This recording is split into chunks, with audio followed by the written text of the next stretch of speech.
Well, welcome. It is good to have you here, and say it along with me just because the NFL gives you things you didn't think you were otherwise going to get. The first place Seattle Seahawks. First place.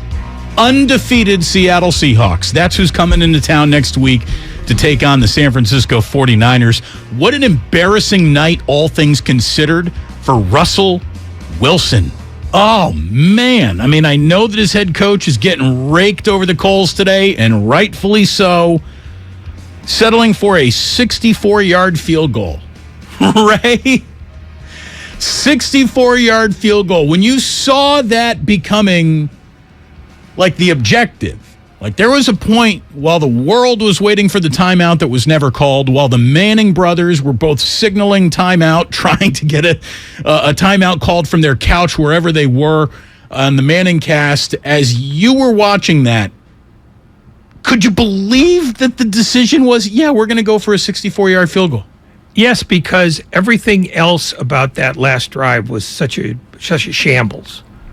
I don't think Nathaniel Hackett understood what he was trying to do here. I think he totally got caught up in the moment, the atmosphere, the crowd noise. I think he gagged. But if you get I think it's just the opposite. If he gets caught up in the moment is Russell Wilson's going to put his foot on Seattle's neck.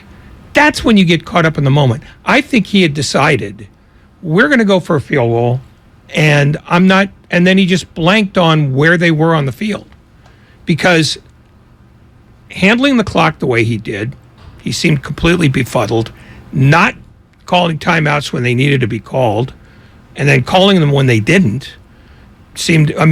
These were all profound rookie mistakes by somebody who had decided the field goal is the end game, and I'm going to do that no matter what, without putting himself in a position where a field goal is makeable. Because McManus has a good leg, but he's not in Denver. Well, in the history of the NFL, the 64-yard field goal is 2 for 41. Yeah. 2 for 41. So the percentage play is, let me get the quarterback that I just gave a $245 million extension to and see if he can pick up 5 yards in a night where he had already picked up, 340 yards? I mean, Russell Wilson was getting chunk plays no matter where he looked, no matter how disheveled Denver kind of looked throughout the night. He's still picking up 4 or 5 yards a pop out there. And it is funny. Everyone's talking about the timeouts. If the goal was the field goal, he actually played the clock correctly. It's nuts that the field goal was the goal of that drive. Oh, no. From that distance. Yeah, no, I think he fixated on the process so much that he forgot you've got to get closer than you are. And his failure to trust his $240 million quarterback is the kind of thing that you can only believe is a good idea when you either have not coached enough to understand this or you hate the quarterback. And I don't think he hates the quarterback, because the quarterback's going to be the only thing that saves his job. He basically needed to invest in Russell Wilson rather than Brandon McManus, because he would need McManus anyway. But the way he handled everything leading up to it indicated to me, I'm just going to get a field goal. Oh, it's a 64-yarder? Well, I still want the field goal. I think he literally had brain bubbles. And I usually don't bitch about coaches mangling the clock, because they tend to know more about it than we do. But that was such an egregious series of errors that I think the moment swallowed him instead of him rising to it and deciding, I've got the better quarterback, I've got the better team, we've marched down the field all night, let's do it again.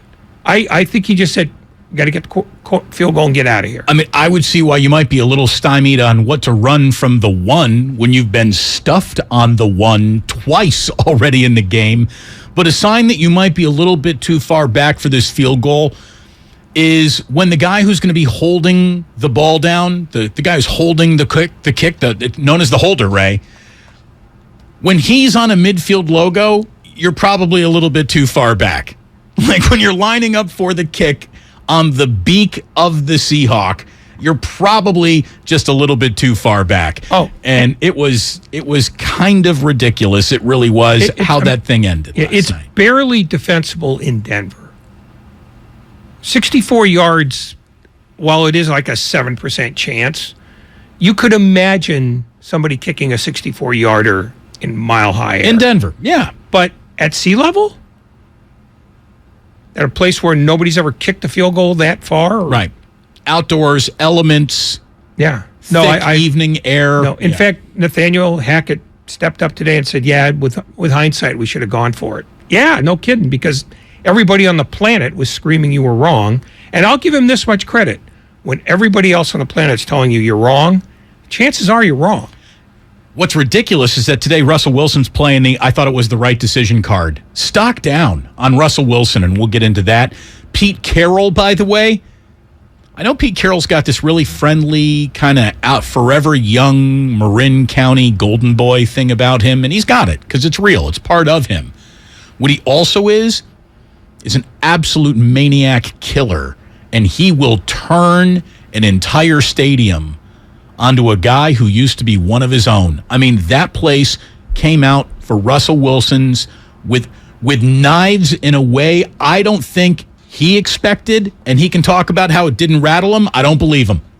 I do not believe him. I thought Russell Wilson probably thought, yeah, about 20% of this crowd in here is probably going to boo me tonight, but 80% of Seahawk fans are still rational Pacific Northwestern fans who understand that nobody really stays in Seattle forever, especially if you're not from Seattle. So when you deliver the greatest decade in the history of the franchise and bring this team to the biggest game it'll ever play in twice and win one of them, they're probably not going to all turn on me.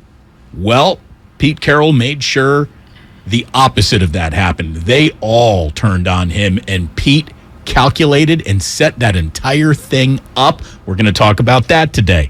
We've got an awful lot to get into, including Geno Smith's greatest clubhouse NFL quote of the year so far.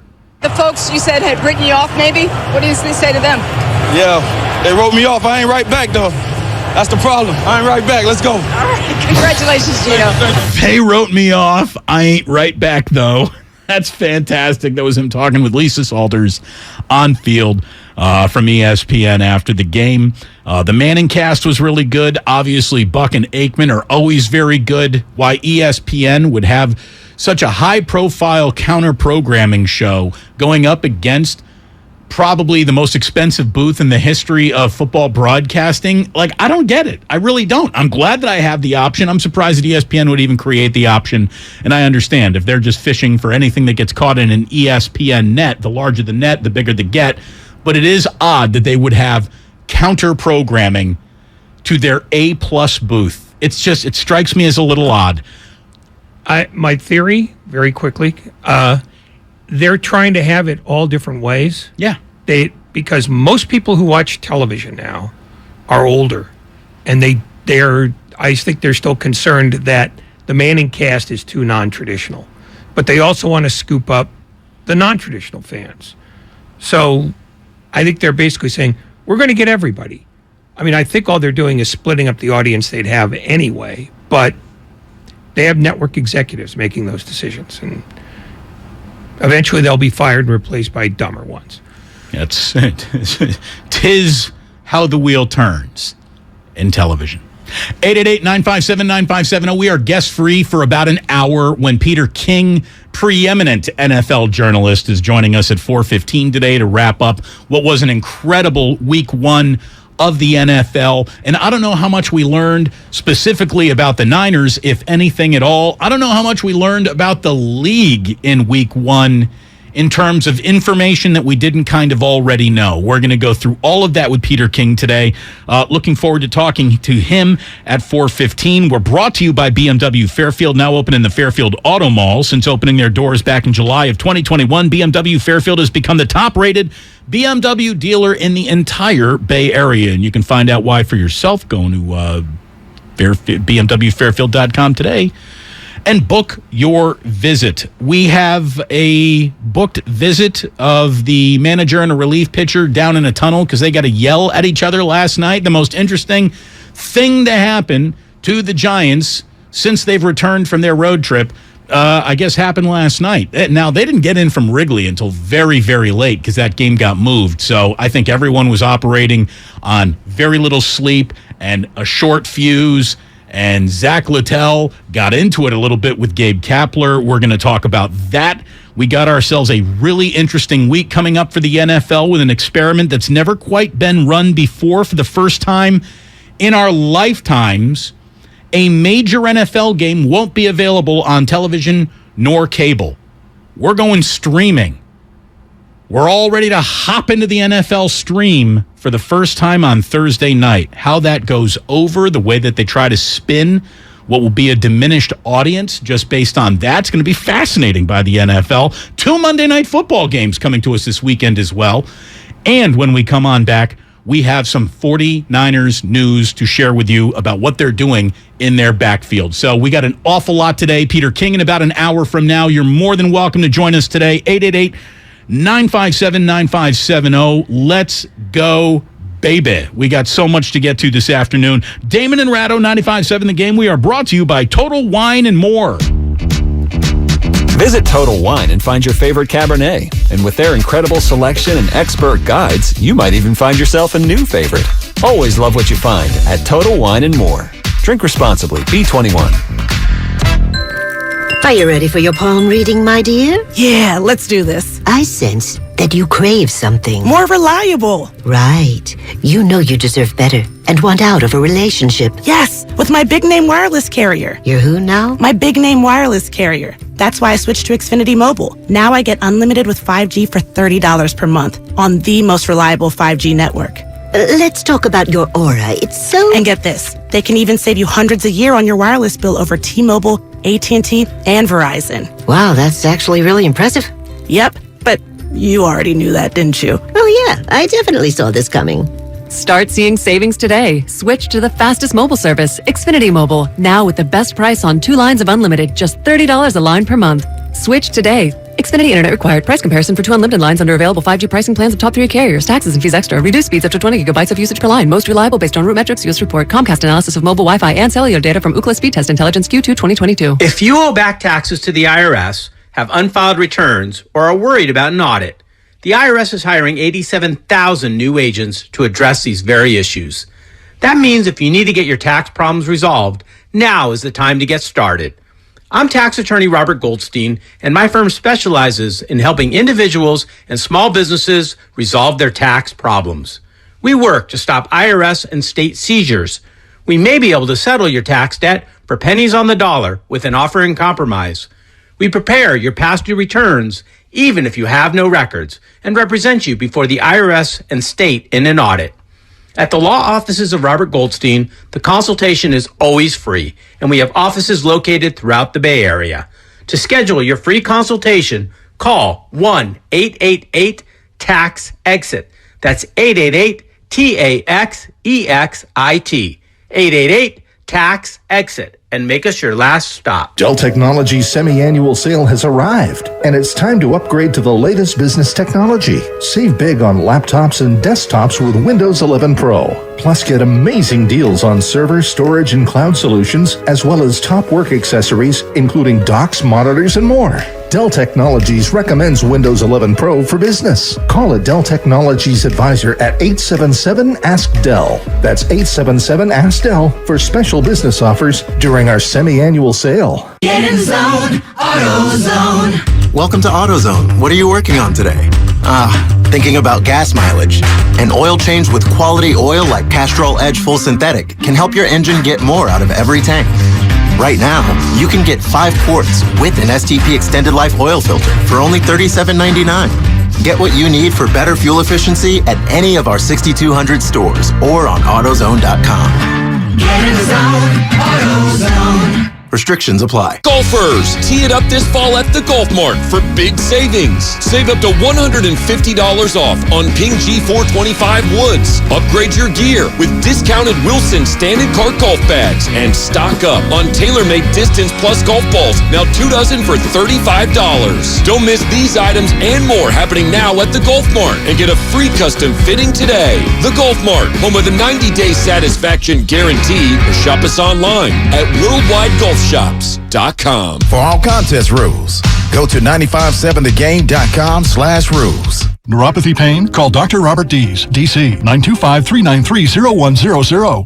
If you're a professional builder or designer, here's some good news from Golden State Lumber. Their relationships with Capital Lumber, Cal Cascade, Humboldt Sawmill, and others have led to an increase in lumber inventory. Golden State strives to deliver most materials the next day, if not the same day. Be sure to download the Golden State app, which provides access to hundreds of resources. Find it at goldenstatelumber.com. For 3 generations, Golden State. When you succeed, we succeed. Dell Technologies' semi-annual sale has arrived, and it's time to upgrade to the latest business technology. Save big on laptops and desktops with Windows 11 Pro. Plus, get amazing deals on server, storage, and cloud solutions, as well as top work accessories, including docks, monitors, and more. Dell Technologies recommends Windows 11 Pro for business. Call a Dell Technologies advisor at 877-ASK-DELL. That's 877-ASK-DELL for special business offers during our semi-annual sale. Hey, Becky, what about this beat for your next song? It's cool, but I'm into faster stuff lately. Like Xfinity that gives me beyond gig speeds. Got it. What about this then? It sounds powerful, just like Xfinity. Because its supersonic Wi-Fi has 3 times the bandwidth, you can connect hundreds of devices at once. That's what I call power. Unbeatable internet from Xfinity. Made to do anything so you can do anything. Get the Xfinity Supersonic Bundle with unlimited gig speed internet, Wi-Fi equipment included, and a free 4K streaming box. All for $50 a month with a 2-year internet rate guarantee and no annual contract when you add Xfinity Mobile with unlimited data at regular rates. Go to xfinity.com/gig, call 1-800-XFINITY, or visit a store today. Limited time offer. Restrictions apply. Requires paperless billing and autopay. New Gigabit Extra internet customers only. Taxes and fees extra and subject to change. Xfinity Mobile requires post-pay Xfinity internet. Reduced speeds after 20 gigabytes wireless usage. After 24 months, regular rates apply. Requires compatible Xfinity gateway. What's your retirement look like? With Fidelity Income Planning, a dedicated advisor can help you create a flexible income strategy to grow and protect your wealth so you can stop worrying about the future and enjoy whatever comes next. Investment minimums apply. Fidelity Brokerage Services member NYSE SIPC.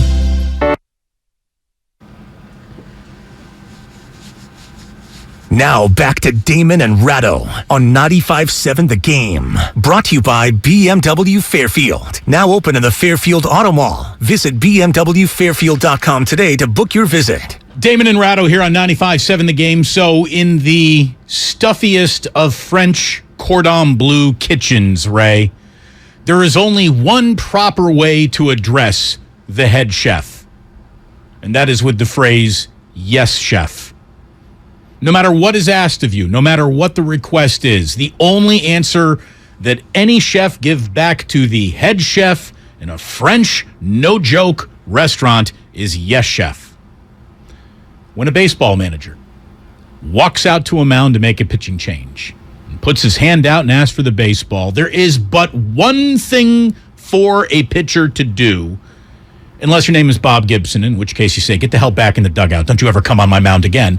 Outside of Bob Gibson, the rule is you take the baseball and you put it in the hand of the manager and you walk to your dugout and you sit down and you shut up, and whatever you have to say to the manager, you say either after the game or tomorrow. There are no discussions during a pitching change. Until last night, when Gabe Kapler went out after Zach Latel was sort of bleeding all over the mound and then almost kind of stopped the bleeding himself. He wanted to get one more out, and Gabe Kapler had seen enough, rightfully so. He comes out, he says, "Zach, give me the baseball," puts his hand out, and Zach Latel has something to say to Gabe Kapler. On the way back to the dugout, Kapler gets to the dugout. Latel and Kapler are kind of talking and walking, and they both disappear down into the tunnel, where I can only imagine a tongue lashing of the first degree might have been executed from Gabe Kapler. My question isn't whether or not Gabe Kapler is liked in his own clubhouse. There have been a lot of successful managers who are not particularly liked in their clubhouse. But the question is, do they respect him? Well, you better, because today Zach Latel was sent down to the minors. So if you mess with the bull, you get the horns. Well, the whole exchange was bizarre because the exchange on the mound, I mean, Latel just sort of pushed the ball at him. It wasn't like put it in his hand. Yeah. So there's one. Aggressivo. Yeah. And Latel and Austin Wins, I mean, not Latel, but Kapler and Austin Wins are looking at Latel like, are you crazy? The look on Austin Wins' face is fantastic. Yeah. I mean, he's just going, what's this about? Yeah. And then when Kapler returns to the dugout, he goes right up to Latel. They exchange views very briefly. And then Kapler says, and you can read it in his face, he goes, let's go downstairs. And he goes downstairs, and whatever they did to hash out whatever differences they did, it happened quickly because Kapler came back upstairs. And today, I guess Farhan decided, you know what? Zach Latel's not that vital to us winning 73 games. Well, I mean, who really needs a reliever in the month of September who's got an ERA over 5, right? I mean, that's what Zach Latel is this year for the Giants. And last night, he wasn't particularly good. Like, there was no argument to say, hey, Skip, leave me in here. Zach Latel enters the game in the 8th inning with a 3-0 lead. He immediately gives up a double, a walk, and a single to load the bases with nobody out. Dansby Swanson then comes up, hits a 2-run single, so the score is now 3-2. Latel's out there bleeding. Austin Riley grounds into a double play. So I'm guessing he's thinking, all right, I'm going to be able to clean this inning up after all, but that's when Kapler came out for the pitching change.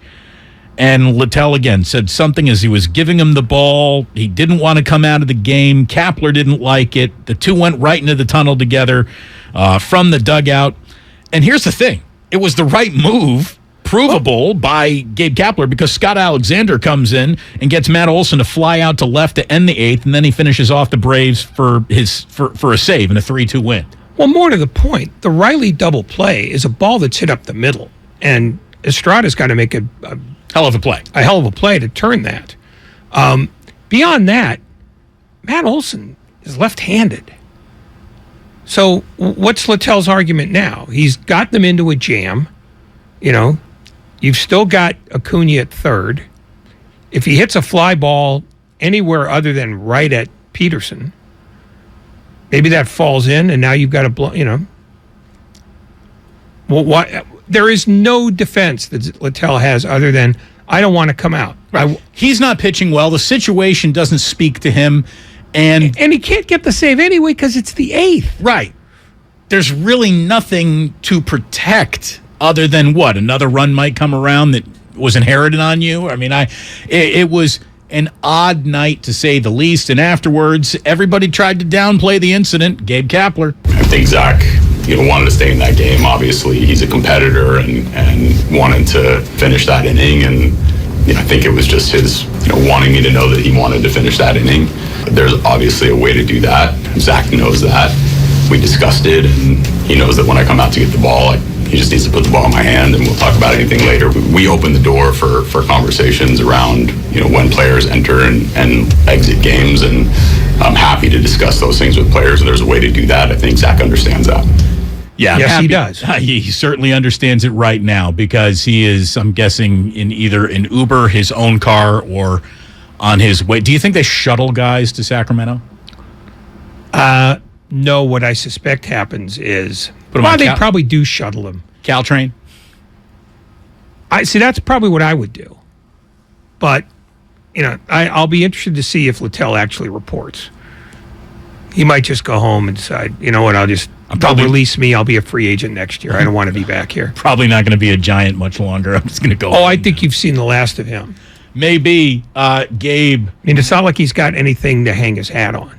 Well, he's got this from Gabe Kapler. Yeah, we handled it and it's taken care of. And, I'm not going to get into the details of that conversation, but he understands the situation. We handled it. Sure did. Well, yeah, I mean, the thing is, Gabe Kapler's not going to say anything publicly, but you watch what he did in the dugout. And that was it. You didn't need to know anything else. He was pissed. Gabe Kapler he was more than pissed. Yeah, he was hot. And beyond that, Kruko and Kuiper were like borderline horrified.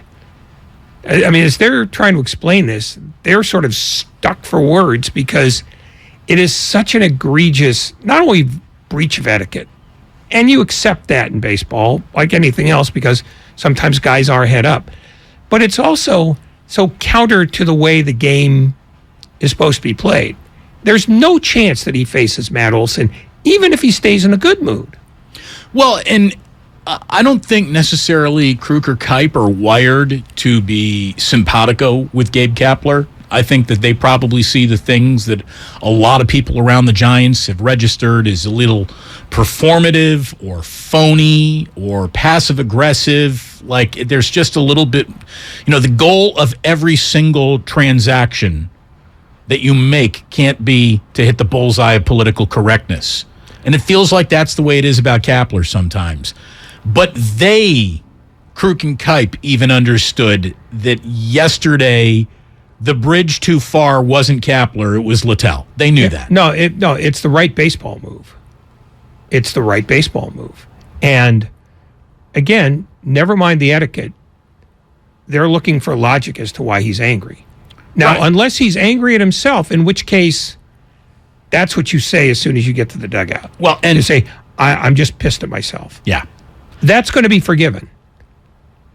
He'll get the lecture about etiquette, but that's going to be forgiven. Here's what Zach Latel said last night. Surely out of self-frustration in my performance and came out in a disrespectful way towards him. Obviously, that was not my intention at all. So that's on me, and we talked about it. I've already gone into his office, and that's that. I don't want it to take away from what happened tonight. Won a game against a really good team, and sucks that this had to be a part of it. And I can assure you on my side it won't happen again. Oh, yes, you can. The Giants can assure you on their side it's not going to be happening again either. Nobody even had an opinion about Zach Latel until last night. He is certainly persona non grata today. Not a bad guy, but had a bad night, had a bad moment. I don't know if it's revisionist history for him to say, like, I was really frustrated at myself. I do think players are frustrated with Gabe Kapler. Whether they like him, again, I don't care. Do they respect him? Do they like the way he's gone about managing this year? I don't think a lot of the players have. I don't think so. I think there is a little something rotten in Denmark when it comes to that club's house relationship with its manager. Whether that will be seen in any change this offseason, I don't know.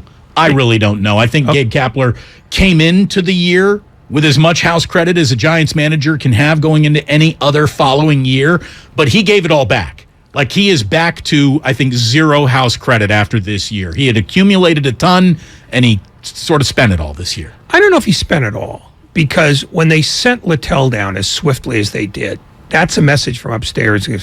The manager's in charge. The manager's in charge. And beyond that, it's also a guy with a 5 ERA. I mean, you can trim that dude in September. Yeah, but the point is they did it like they didn't even try to fake it.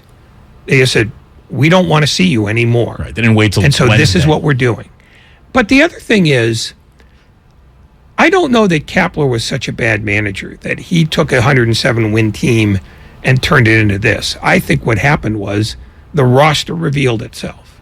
So if anybody's going to be angry at anybody, it's probably going to be directed at the front office because they, for reasons that you can understand, they went back with the same lineup that they had a year ago when everybody had a career year. Do you think players, though, are thinking about the game of chess, not checkers, and that they don't just kind of take out their frustrations on who's ever in front of them? And Farhan's not in the dugout. No, so I think like Kapler gets it whether he deserves it or not. No, but they know. They know how this played out. And because they have tons of time to talk every day. And they do talk. And the trick of the manager is to try to keep the five guys who genuinely hate him away from the five guys in the middle of the room who can't decide. Because the other 15 either like him or don't care one way or the other. What's happened this year is that they all know that all those career years were career years. They weren't suddenly, these guys have been transformed into major leaguers. Right. They really have a magic wand and a pitching machine that prepares them better than any other roster prepares its players to go face pitchers, thanks to a magical pitching machine setting that only they have. Yeah. I mean, the thing is, I mean, baseball players sort of know when they're being BS'd. And they don't care what Gabe Kapler is saying to the press. It doesn't matter. That's Right. irrelevant. They don't care about that. You know, here's the thing. I know for a fact that he's lost Evan Longoria. And look, Evan Longoria might have lost the faith of this clubhouse, for goodness sakes, too, because he's forever hurt and never able to play more than 3 games in a row in basically 2 years. Yeah, but who's the most influential guy in that clubhouse? I'll give you a hint. Nobody. Well, I would say I think it would be Brandon Crawford, but Crawford doesn't want that role. He doesn't want to be the drumbeat that the club marches like Buster on. Posey. Yeah, he doesn't. But he's even more than that. Like Buster, I think, knew that he had to do it. Crawford, just wants to be one of the guys. He knows he's not a Hall of Fame caliber player. Like Posey, every single day Posey walked in there, he knew I got more baseball talent in my pinky than most of these guys have in their entire bodies. Yeah, but what Posey, the way Posey showed it was, I'm going to be a great catcher. Right. I am not going to be the guy who runs the clubhouse, because he never was that. He was the guy who showed up every day and was the best player on the team.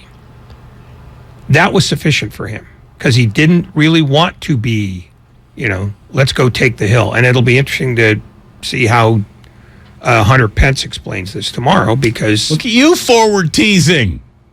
Look at you, Mr. Radio. I'm not going to look at me. Look at you, I'm Ray. a revolting animal.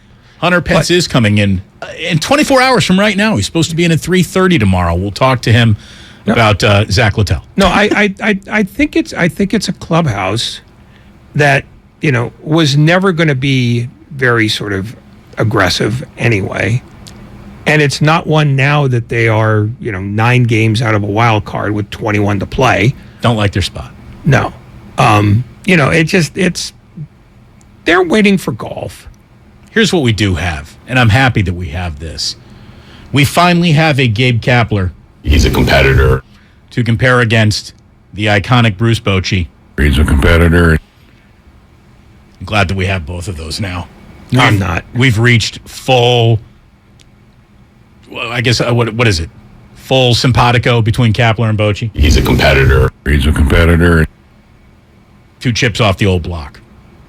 Well, 2 guys who say the same stuff the same way when people are listening. He's a competitor. He's a competitor. I wonder who Bochy was talking about when he said that, and was that guy also sent down the following day? Almost certainly not. Probably not. He was probably talking about Bumgarner. He's a competitor. He's a competitor. 888-957-9570 is the number. I feel like I need to tell you right now that the Giants' backfield got a little bit deeper. No, it didn't. Well, the 49ers backfield. The 49ers backfield got a little bit deeper. Or, maybe the thing is no, it didn't. Maybe it didn't actually get that much deeper. But Marlon Mack, if that name doesn't equal Super Bowl, I don't know what will. No. So in 2019, Marlon Mack ran for over 1,000 yards with the Colts. Week 1 the next year, he tore his Achilles, and he really hasn't been the same since. He appeared in 6 games last year for the Colts, ran for 101 yards on 28 carries. He went to Houston, got cut by Houston just last week. They kept Royce Freeman and Rex Burkhead instead of Marlon Mack. So he is now going to sign with the 49ers practice squad, taxi squad for him, and we will see whether or not he ends up making any contribution to the season whatsoever, or if he's just making, the puddle of running back depth a tiny bit deeper after they lose Eli Mitchell in the second quarter of week 1 in Chicago, and he will be gone for at least 6 to 8 weeks by any and all measures. So that stinks, but, Marlon Mack, we'll see what you got. And more importantly, Jeff Wilson Jr., we'll see what you got. Jordan Mason, we're about to find out what you got. Ty Davis-Price, you got drafted in the 3rd round. Hopefully you got more than the last guy who was a running back that they drafted in an early round, because obviously Trey Sermon didn't work out here. So, look, we have ourselves a running back by committee, thanks to the fact that Elijah Mitchell went down, but it was probably going to be a little committee-like anyways. The thing you weren't expecting was Seattle to be coming in on week 2 with a win. But that's exactly what they got last night. And again, Geno Smith with the walk-off line of the year. Lisa Salters set him up well on ESPN. The folks you said had written you off, maybe? What do you say to them? Yeah, they wrote me off. I ain't right back, though. That's the problem. I ain't right back. Let's go. All right. Congratulations, Geno. I'm guessing Zach Latel will not be writing back anytime soon. But Geno, that's a great line. That's a really good line. This is Davis in San Francisco. Davis, thanks for the call. You're on 95.7 The Game. What do you got? Yeah, the team, the San Francisco Giants team, they have a bunch of guys that are 4A players. So that locker room is not up in flames because they don't have a leader. They're glad to be in the big leagues. And nobody saw that last year because they won 107 games. But when you don't have proven good players or good, young, outstanding players, this is Major League Baseball. You get exposed sooner or later, and it just happened later than sooner. Last year was something that happened. Probably will never happen again, but everybody got excited, and you really didn't look at the players on paper and say, what just happened? And it's happening this year. They're playing. This is who they are. And that's the type of players you got. So, I mean, should have saw this beforehand. I mean, here's the thing. I think a lot of people were singing the tune that this isn't going to be good enough. But then last year changed so many tunes. And, rightfully so. They were wrong to change their tune. The Giants should have spent more money on more ready-to-be Major League talent. They didn't. They tried to thread the needle of who they had, which wasn't very good on paper to begin with, and a whole bunch of not ready to be in the major leagues, minor leaguers. And yeah, it is a team of 4A. It really is. And, sometimes a 4A gives you a really good story. I don't know if late night Lamont was necessarily a 4A player because he was kicking it around the Twins organization there.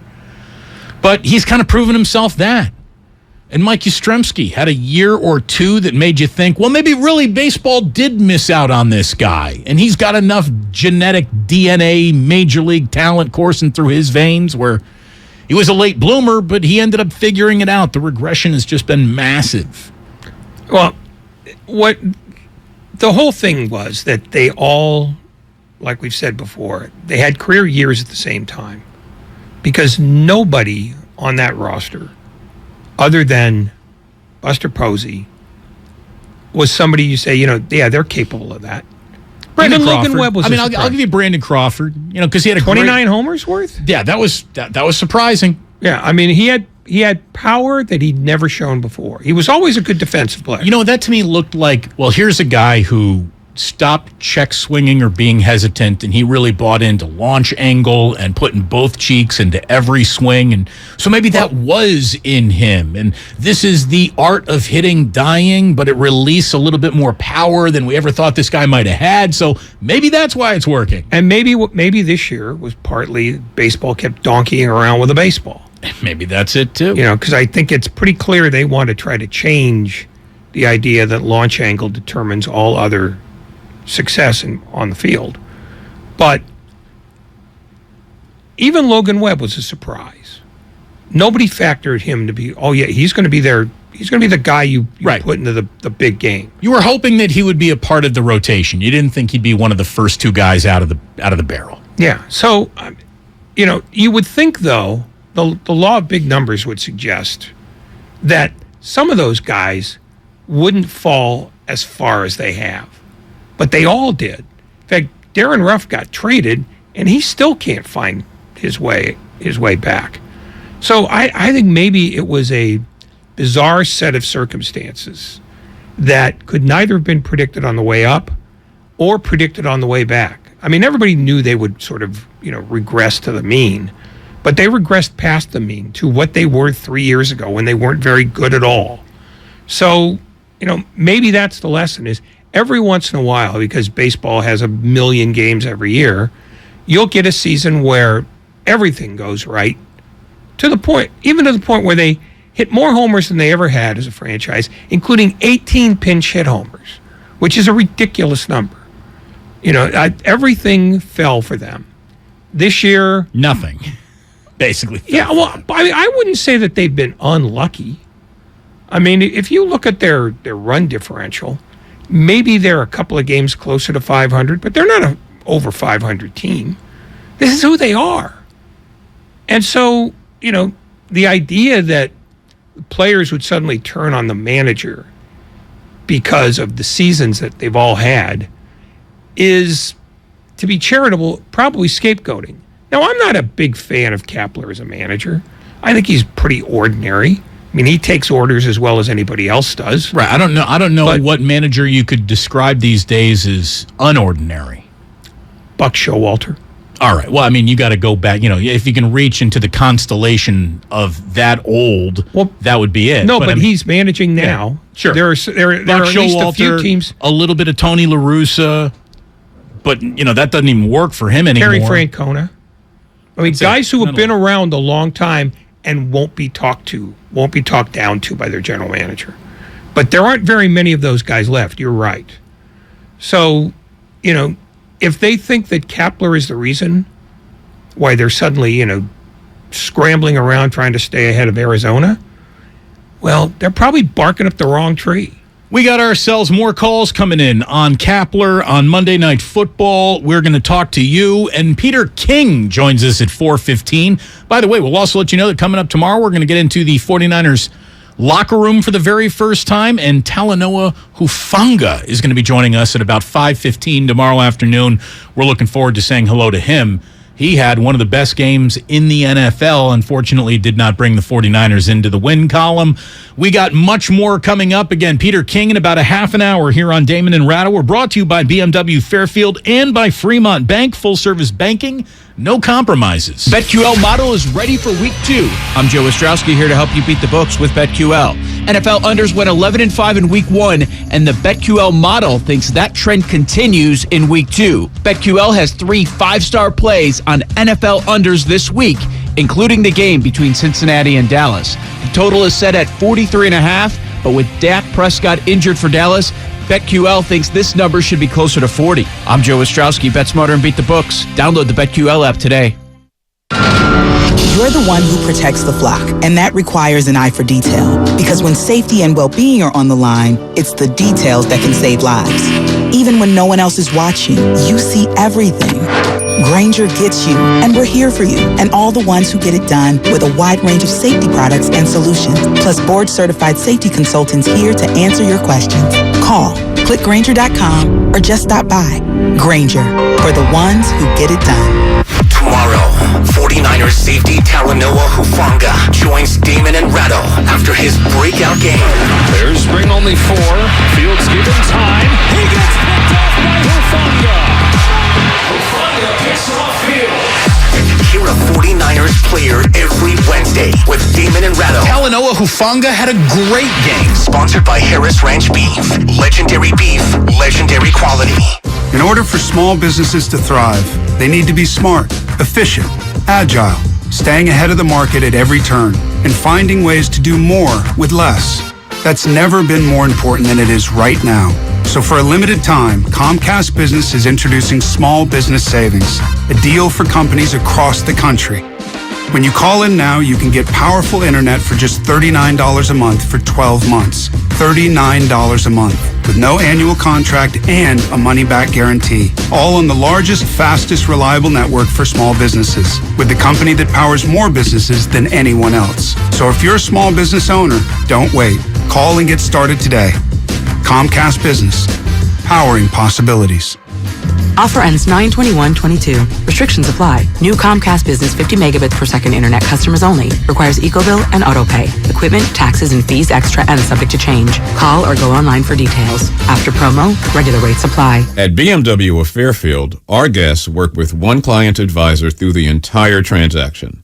No handoffs to multiple car salesmen. No waiting for a finance manager to take you to a back room. Client advisors at BMW of Fairfield are thoroughly trained in every aspect of the process, so they can lead you efficiently and effectively through the purchase from start to finish. There is a better way. Experience it for yourself at BMW of Fairfield. One price, one person, 1 hour. Kirby is your driveway mechanic. They bring the shop to you with brake replacements, oil changes, washes, and so much more. Get $50 off your first oil change with code OIL50 at Kirby.com. That's CURBEE.com and use code OIL50. Hi, I'm Aaron, owner of California Deluxe Windows. Ever notice? When your neighbors get new windows, there is a large black eye of broken stucco, uneven plaster, and even mismatched paint. At California Deluxe Windows, we never leave a ring around the window. Why? Because we are one of the only companies in California who custom crafts every window and door to your home's exact measurements. Almost everyone else on the radio is a distributor. They grab a window from a warehouse, break open your walls, shove it in, and patch things up. At California Deluxe Windows, we take pride in our work. Our installation technique is so precise, we do not break your stucco. Your house could be covered with potato chips, and we wouldn't crack one. Call now, and for a limited time, you get 30% off your entire order and 24 months of interest-free financing. 800-874-3600. 800-874-3600. That's 800-874-3600. California Deluxe Windows. Windows engineered for life. Certain terms and conditions apply. CSLB number 774518. Bart is turning 50, and we'd love to celebrate with you. Get 50% off of your ride in honor of Bart's 50 years of service to the Bay Area when you pay with Clipper. That's 50% off Clipper Bart fares for the entire month of September. Add Clipper to your digital wallet for free. If you're eligible for other Clipper discounts like youth or senior fares, you get to take an additional 50% off of those too. Details at bart.gov/50 years. Celebrate Bart's 50 years of service with us this September. Let's go. Some fans gear up for game day, but some fans follow their team every day. That's why the Locked On Podcast Network has a daily podcast for your favorite NFL team. Every trade, every overtime win, every game. Our local experts cover the biggest stories around your team every day. Search Locked On plus your favorite NFL team on the Odyssey app or wherever you get podcasts. The Locked On Podcast Network, your team every day. This feels good! Why does he feel good? Because he has all the hot water he needs. Now you can catch the feels with a Navien tankless hot water heater. Imagine all the hot water you want for as long as you need. No wasting money and energy. No more cutting that shower short. Just hot water all the time, every time. So feel good. So good. With a Navien tankless hot water heater. Visit tanklessmadesimple.com to learn more. It's not easy being the one everyone counts on to keep the facility running, no matter the weather or supply chain hiccup. But we get you, Raymond in Buffalo, and Maria in Miami, Jules in Minneapolis, and Stan in Central Indiana, taking control of everything that's under your control. At Grainger, we're here for you with experienced branch staff at over 250 locations so you get the product you're looking for. Call, click Grainger.com, or just stop by. Grainger, for the ones who get it done.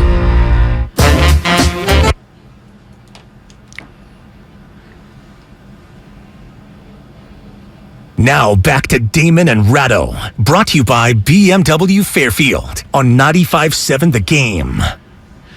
It is really good to have you here this Tuesday afternoon.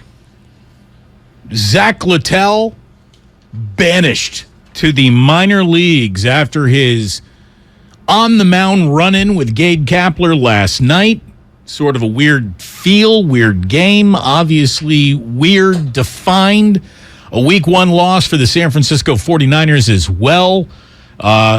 Week 1 in the NFL was defined by some really weird outcomes. I think in a lot of the games that we saw, the team that I assume is the better team did not walk away a winner. So, any given Sunday certainly played itself out all the way to Monday night when the Seattle Seahawks were able to do what not a lot of people thought that they would do. A lot of people are very high on the Denver Broncos. Russell Wilson coming back into town. The Seahawks won. The Seahawks won that game last night. The only NFC West team to pick up a win in Week 1. So first place Seattle will be showing up Sunday at Levi's Stadium. Who'd have thunk it? Who'd have thunk it? By the way, it was a really rough week, Ray, for death pools. Like 50-60% of death pools are already people who entered them eliminated because so many were on Denver and the 49ers in Week 1. See, I don't share everybody's enthusiasm for the Broncos. I think they've got flaws in a bunch of other places, and I don't know that Russell Wilson, in his present state, is the guy who can overcome all of those things. He's an upgrade over what they had last year, true, but the Broncos weren't very good, and they didn't change a ton of what they have around them. They just seem to me like a pretty clear last place team in that division.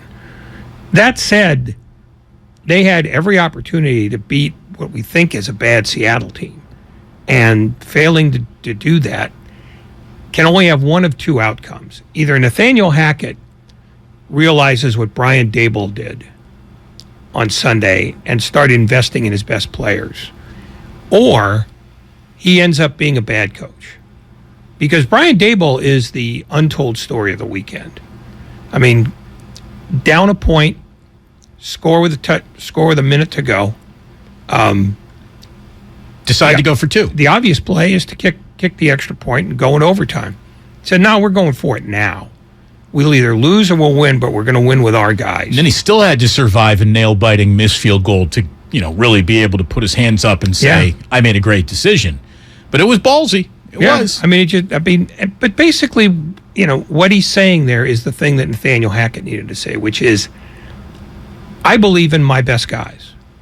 It's not like he, decided, we're not going to, we'll do some trickery and some magic play that goes nowhere. He said, we're gonna I'm gonna give the ball to Saquon Barkley. Yeah, we're gonna trick it up a little bit, but our best guy's gonna have the ball at the end. And it worked because Saquon Barkley, who'd had a great game anyway, bowled his way over with about three guys hanging on him. So he ends up being the guy who Nathaniel Hackett wasn't. We're going to be talking about all of this with Peter King, including Brownie the Elf. Did you see that? Yes, it's awful. Brownie is back in Cleveland. But it's a different Brownie. It's got a meaner face, and he's got some sort of weird modified duck foot as a hand. I did not notice duck foot as a hand. I will have to give it another look. I like it. I think it's pretty cool. Like for a team that really doesn't have a logo, just sort of has a brown helmet. It's a little charming, a little throwbacky, if you will. And elves are really, they're having a renaissance. Yeah, they're big now. They're going for the defrocked dragon crowd. Lots of talk about elves and the new Amazon Prime Lord of the Rings thing. Yeah, that's like elf racism coming to the forefront. Yeah, they could have gone with the original logo, which was an elf, but it looks, one, it's genuine, and two, it isn't contrived. It's just, this is who we began as when we were the best team in football for a decade. I'd go with that. This thing is sort of modified. We'll make him look meaner. Well, it's an elf, for God's sake. But that's what they do with all these things. Like everything gets a little bit of an upgrade. Like I used to love the old Cub patch, and they had to make that a little meaner a few years ago. But why? Who's kidding who here? A Cub is not mean. An elf is not mean. And I don't care if you give... I think there's a lot of people in Iceland who might disagree with you, Ray. Yeah, okay. No, I think they pray to elves in Iceland, and they build little elf chalets under bridges and things. Yeah, but is that because they're afraid of the elves or because they like them?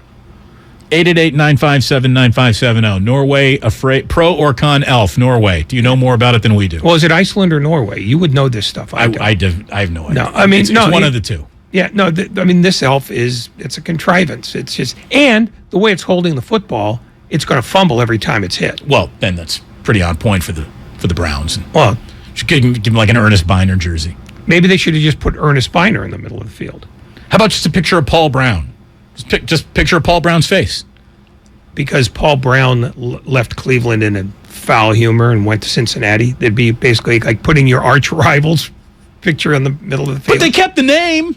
Well, of course they kept the name because they managed to buy the name when the original Browns went to Baltimore.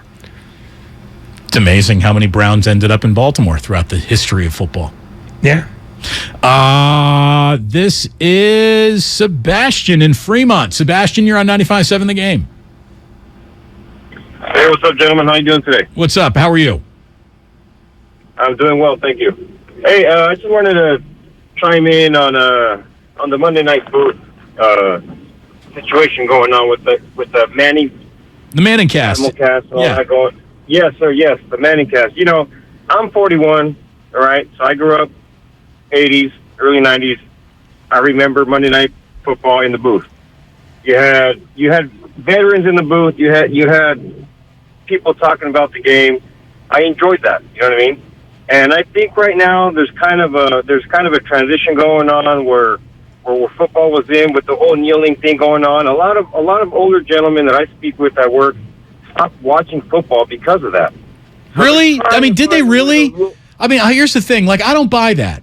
I really don't buy that. I've not met a single person who said at one point in time, whatever issue it is, issue X, whether it be Ray Rice or how women get treated or Daniel Snyder or Colin Kaepernick or the national anthem. Like, I've never met anyone who said, I'm done watching football, and then wasn't there the very next chance that there was to watch football. I mean, you must work with some really diehard, angry-ass, old racist men, Sebastian. I'm in construction. Oh, okay. Yeah. We have a winner. No more calls, please. Yeah, really. That's okay. Yeah. But I mean, so that's a level of stubborn that you hardly even find on construction sites. Let's be honest. It's not like I'm hanging around with nothing but college professors drinking pinky up, teetotalers. I think that they're even lying to you. I think they're lying to you. I think they're lying to themselves. Because you're right. A year or two goes by, and boom, they're right back on watching football again. Of course.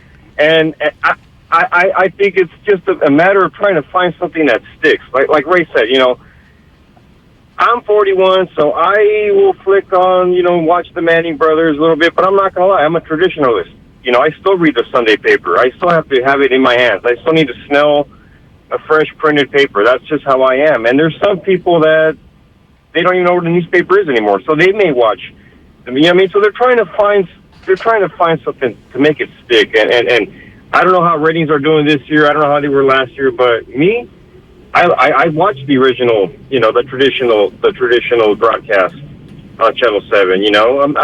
The Mannings, I'll watch it for a little bit. I enjoyed Marshawn Lynch on there, I'll tell you that. That was awesome. Yeah, Sebastian, thank you so much for the call, man. And stay safe out on those construction sites, especially on those hot days. Jeez. Somebody said that the Manning cast is designed for people who aren't necessarily rooting for either team in that particular game and, wants a little something different. And it's just a something different broadcast. I actually think it's quite an instructional video. Like, if I were in charge of the Manning cast, I would tell the brothers, I'd say, like, all right, so if you guys want to bring in a football guest and talk about the football game you're watching, that's fine. But we don't need comedian Joel McHale in here. And I like Joel McHale. I'm not anti-Joe McHale at all. But to me, that show dips when they're trying to work in the non-football guest for the casual fan. Where that show excels is two Hall of Fame quarterback brothers discussing what they're watching in real time. That, to me, is fascinating. It's more fascinating than Joe Buck and Troy Aikman just sort of narrating what's happening in real time. And even though Aikman's trying to give you a little bit of a reason why, they don't get nearly into the reasons why and reasons why not something should be happening the way that Eli and Peyton do. But I think it's fascinating. And I can't wait to hear them talk a little bit about Trey Lance, because I think we will learn more about Trey Lance through the eyes of Peyton Manning and Eli Manning than any other broadcasting tandem that is around the game, regardless of what you think of them and how good they are or may not be. Well, I mean, the thing that I think they were trying to do with the Manning cast is be so different that you could just merge it with entertainment. And while Peyton Manning wants to position himself as the Pat Sajak of the future, he's an ex-quarterback. He's not enough of a comedian that you should put him on Saturday Night Live more than the one time he was on. And he's not enough of a host that you would say, yeah, well, We'll make it a panel show. But I think that's where the charm lies. Like, that's a little bit of the trick. Like, here's a guy that the world respects, does have a good personality, but really doesn't have a lot of broadcasting grooming in him, and he doesn't need it because at any point in time he can pull out his wallet and show you an ID that says, I'm Peyton Manning and you're not. But you shouldn't have to. It should be more unstructured. And the more guests they put on, the more structured it becomes. Right. You said you got this one right. You said be careful, they'll overproduce it eventually. Yeah. I just think that they need to knock off booking anyone that didn't already play in the NFL, because it's just one of the coolest peek behind the curtains of guys who have done it. By the way, welcome real quick, boys and girls, and you, Ray, to your 4 o'clock hour. You're listening to 95.7 The Game, KGMZ FM and HD1 San Francisco. Always live on Twitch, YouTube, and the free Odyssey app. Damn well better be free. No, I think it's okay not to have a football player or ex-football player every week, but it should be somebody who meets the Mannings where they are rather than having the Mannings go to where the guest is. Right. We're not bringing you on so you can promote your next thing. Exactly. This isn't about you. It needs to be about the game. It needs to be about the game, what is unfolding. The game or the sport, if you know what I mean. Enhance it, yes. Yeah. Not about what you necessarily are seeing right now, but okay, you saw the game yesterday. What did you think about X? And you can get away with that then. And there are plenty of people in entertainment or other forms of culture who follow football. Can at least be conversant on it in one way or another. Just having, we're just going to get him because he's available and we're trying to promote this show. That's where the overproduction comes in, and that's where the Manning cast ends up failing. Not because of the Mannings, but because of the people you don't see, who just say, oh, no, this is a great opportunity to promote that sitcom we're trying to pimp on Thursday nights. Right. That's when it definitely falls a little flat. Here is the Manning cast last night. They had Shannon Sharp on. Obviously, he knows a thing or two about playing football. And they couldn't believe what they were seeing. And Peyton is there signaling a timeout with the universally agreed upon timeout call. Just couldn't believe the way Monday Night Football ended in Seattle last night. Might try to draw him off side, Z. You don't have that much time. Snap count? You don't want to waste that much time, I don't think. Running a play. They look unsettled. Sutton doesn't know what he's doing. Hurry up. Time out. What the? So you just burned 30 seconds to call a timeout? A lot of time wasted right there to call timeout, Pate. Yes. Right? Yes. Because even now, if you get 5 yards, you still got 2 timeouts, but you got to get some yardage. They're gonna kick it. Kick what? They're kicking right here. Kicking the field goal right here. Hold on. Oh. How far? Let me see how far this is. 62-yarder. 63-yarder. What? Manning cast on ESPN actually had it wrong. It was a 64-yarder. And they decided to go with a 64-yard field goal, which in the history of football has been converted 2 of 41 times, instead of asking for a future Hall of Fame quarterback to pick up 5 more yards on 4th down. That was weird. We're going to talk to Peter King about it coming up in just a little bit. In the meantime, let's get to everyone who called in, wants to chat today. Oh, we got to go live to John in Burlingame, who has elves in Iceland knowledge for us. Hello, John. Hey, how are you doing? My grandfather's Icelandic. My cousin actually did a film. We came to San Francisco Film Festival about elves, and more people in Iceland believe in elves than God. And they are in general very, very sweet and nice. But when you build in their villages, they can be a little. They can be a little elvish, I guess would be the word. That's what they do. John, are you, as someone who's got roots directly back to the Mother Iceland herself, do you fear elves? Grandfather. My I do not, and neither does my cousin's husband. But as he says so clearly in the movie, I believe she sees elves. There you go. You can't be an elf denier to someone who truly believes an elf is happening. Thank you very much, John. Iceland I thought I had that right. You did have it right the first time. Then you changed to Norway, and since I didn't know what either country had the elf thing. Aren't Norway and Iceland basically the same?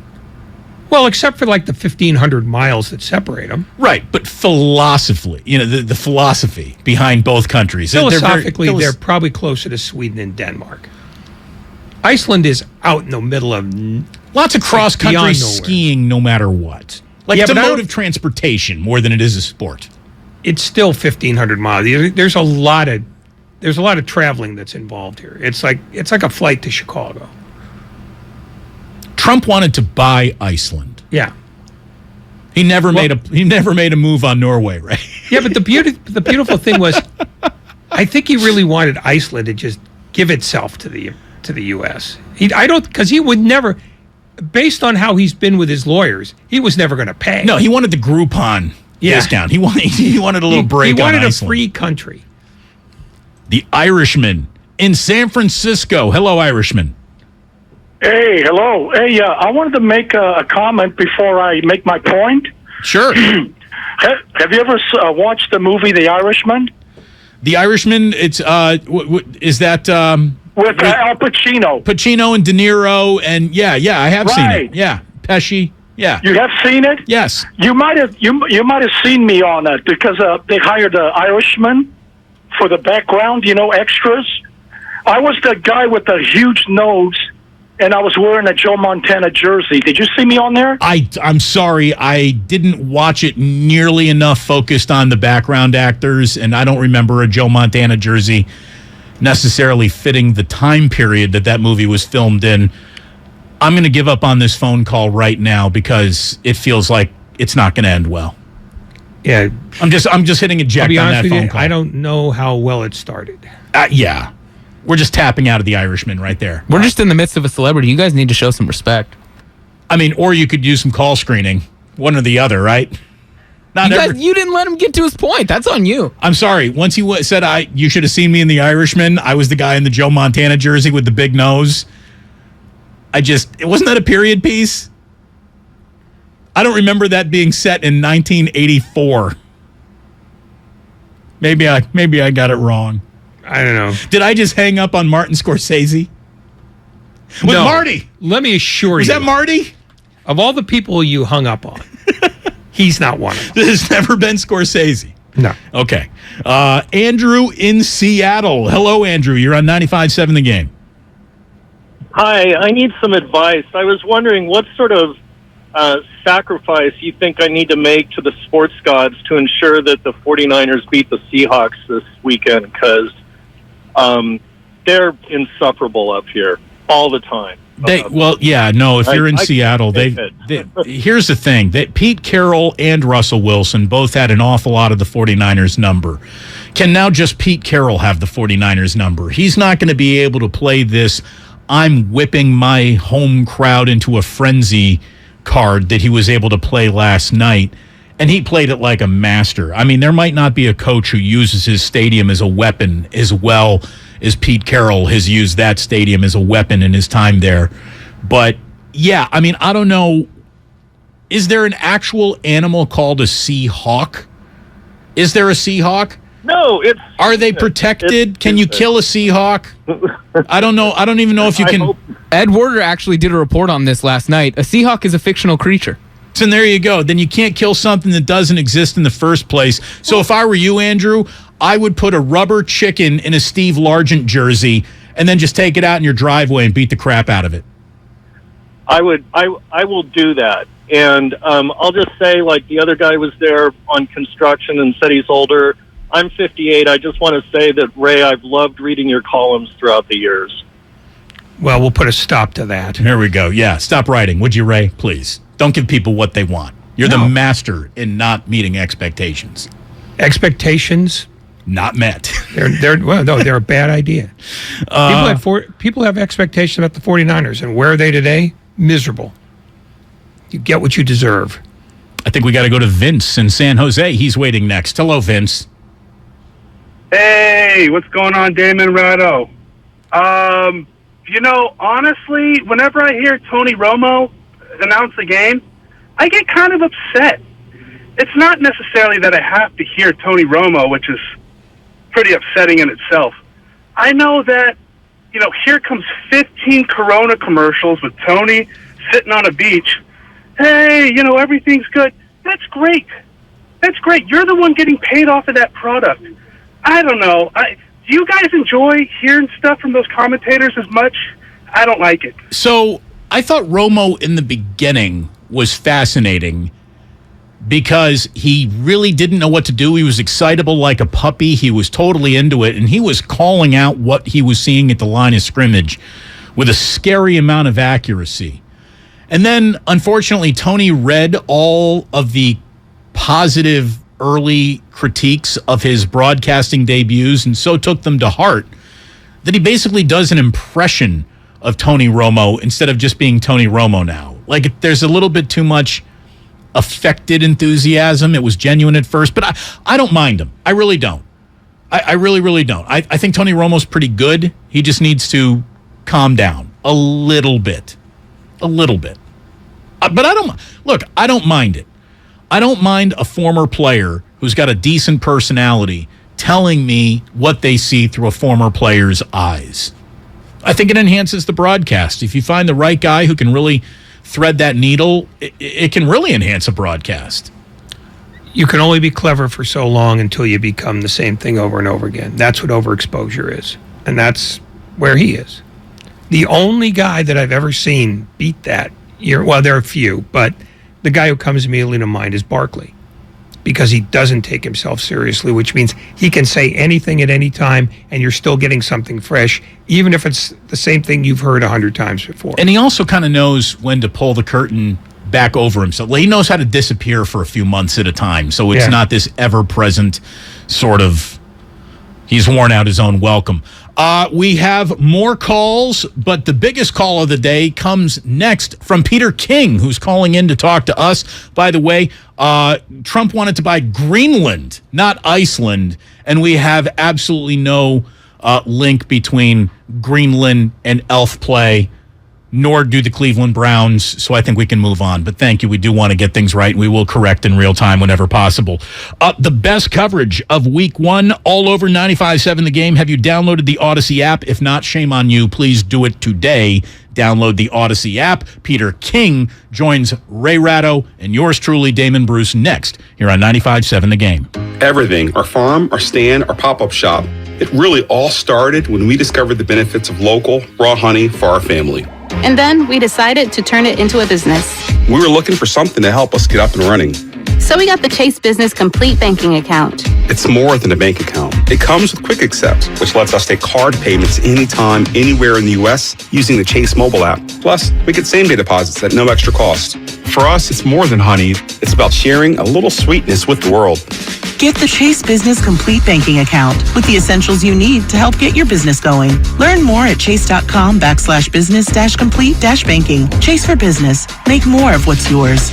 Quick Accept is not available in U.S. territories. Enrollment required. Usage subject to approval. Same-day deposits available for payments before 8 p.m. Eastern Time, Sunday to Friday. Fees and rates apply for checking and processing. Limitations and restrictions apply. Participants compensated. Merchant services provided by Payment Tech LLC and WePay Inc. Subsidiaries of J.P. Morgan Chase Bank and a member FDIC. Hey, Becky, what about this beat for your next song? It's cool, but I'm into faster stuff lately. Like Xfinity that gives me beyond gig speeds. Got it. What about this then? It sounds powerful, just like Xfinity. Because its supersonic Wi-Fi has 3 times the bandwidth, you can connect hundreds of devices at once.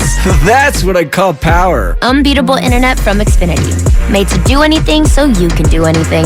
Get the Xfinity Supersonic Bundle with unlimited gig speed internet, Wi-Fi equipment included, and a free 4K streaming box. All for $50 a month with a 2-year internet rate guarantee and no annual contract when you add Xfinity Mobile with unlimited data at regular rates. Go to Xfinity.com/gig, call 1-800-XFINITY, or visit a store today. Limited time offer. Restrictions apply. Requires paperless billing and autopay. New Gigabit Extra internet customers only. Taxes and fees extra and subject to change. Xfinity Mobile requires post-pay Xfinity internet. Reduced speeds after 20 gigabytes wireless usage. After 24 months, regular rates apply. Requires compatible Xfinity gateway. Are you looking for a rewarding new career? Join the United States Postal Service and apply for roles nationwide. Serve your community with pride and receive benefits including competitive pay and opportunities for advancement. Whether you are looking for full-time, part-time, or seasonal positions, we have options that may be perfect for you. The United States Postal Service is an equal opportunity employer. Apply now at USPS.com/careers. Visit Friedman's Appliance in Pleasant Hill September 23rd through September 25th for their fall clearance sale event and take advantage of one-of-a-kind opportunities. Visit Friedman's Appliance Fall Clearance Sale event for the best time to save on new appliances for your home. Elise and Carl's bakery needed a small business loan fast, but instead of going to On Deck, Carl called Lone Falcon! Really? Carl? There's a better way to get a fast small business loan. Go to OnDeck.com. And if approved, get your loan as soon as the same day. Your loan is on deck. Depending on certain loan attributes, your business loan may be issued by OnDeck or Celtic Bank, a Utah Chartered Industrial Bank member FDIC. Limited eligibility for same-day funding. OnDeck does not lend in every state. All loans subject to lender approval. If you own a business, this has been a bumpy ride. From pandemic to inflation, I'm sure you could use a break. If your business has 5 or more employees and survived COVID, you may be eligible to receive a payroll tax refund of up to $26,000 per employee. The challenge is getting your hands on it. Hi, I'm Howard Mackler, and that's why I founded GetRefunds.com to cut through the red tape and get you the money. The team of tax attorneys we have put together are highly trained in this little-known payroll tax refund program. We do all the work, charge not a dime up front, and simply share a percentage of the cash that we get for you. Businesses of all types can qualify, including those that took PPP, nonprofits, and even those that had increases in sales. We have helped return over $1 billion to businesses, and we can help you too. Just go to GetRefunds.com, click on Qualify Me, and answer a few questions. This payroll tax refund is only available for a limited period of time. Don't lose out on up to $26,000 per employee. Go to GetRefunds.com. That's GetRefunds.com. What's the room again? 1240, down at the end.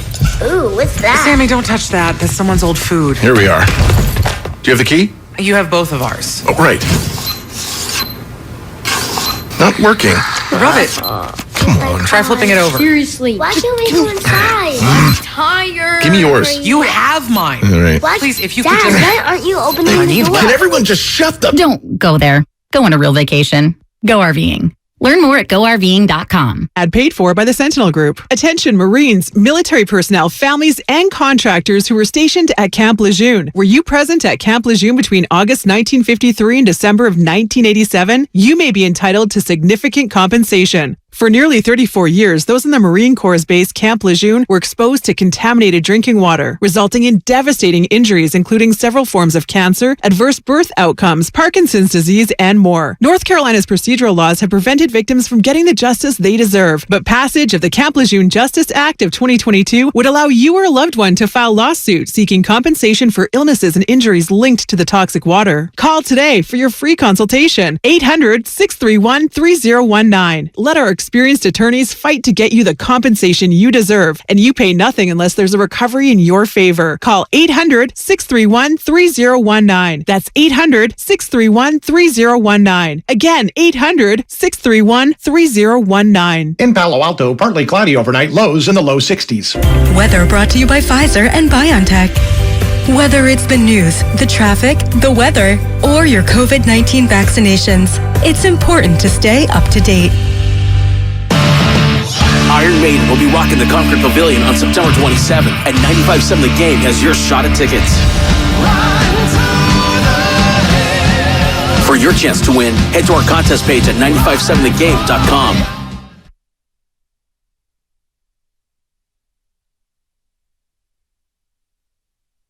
Now back to Damon and Ratto, brought to you by BMW Fairfield on 95.7 The Game.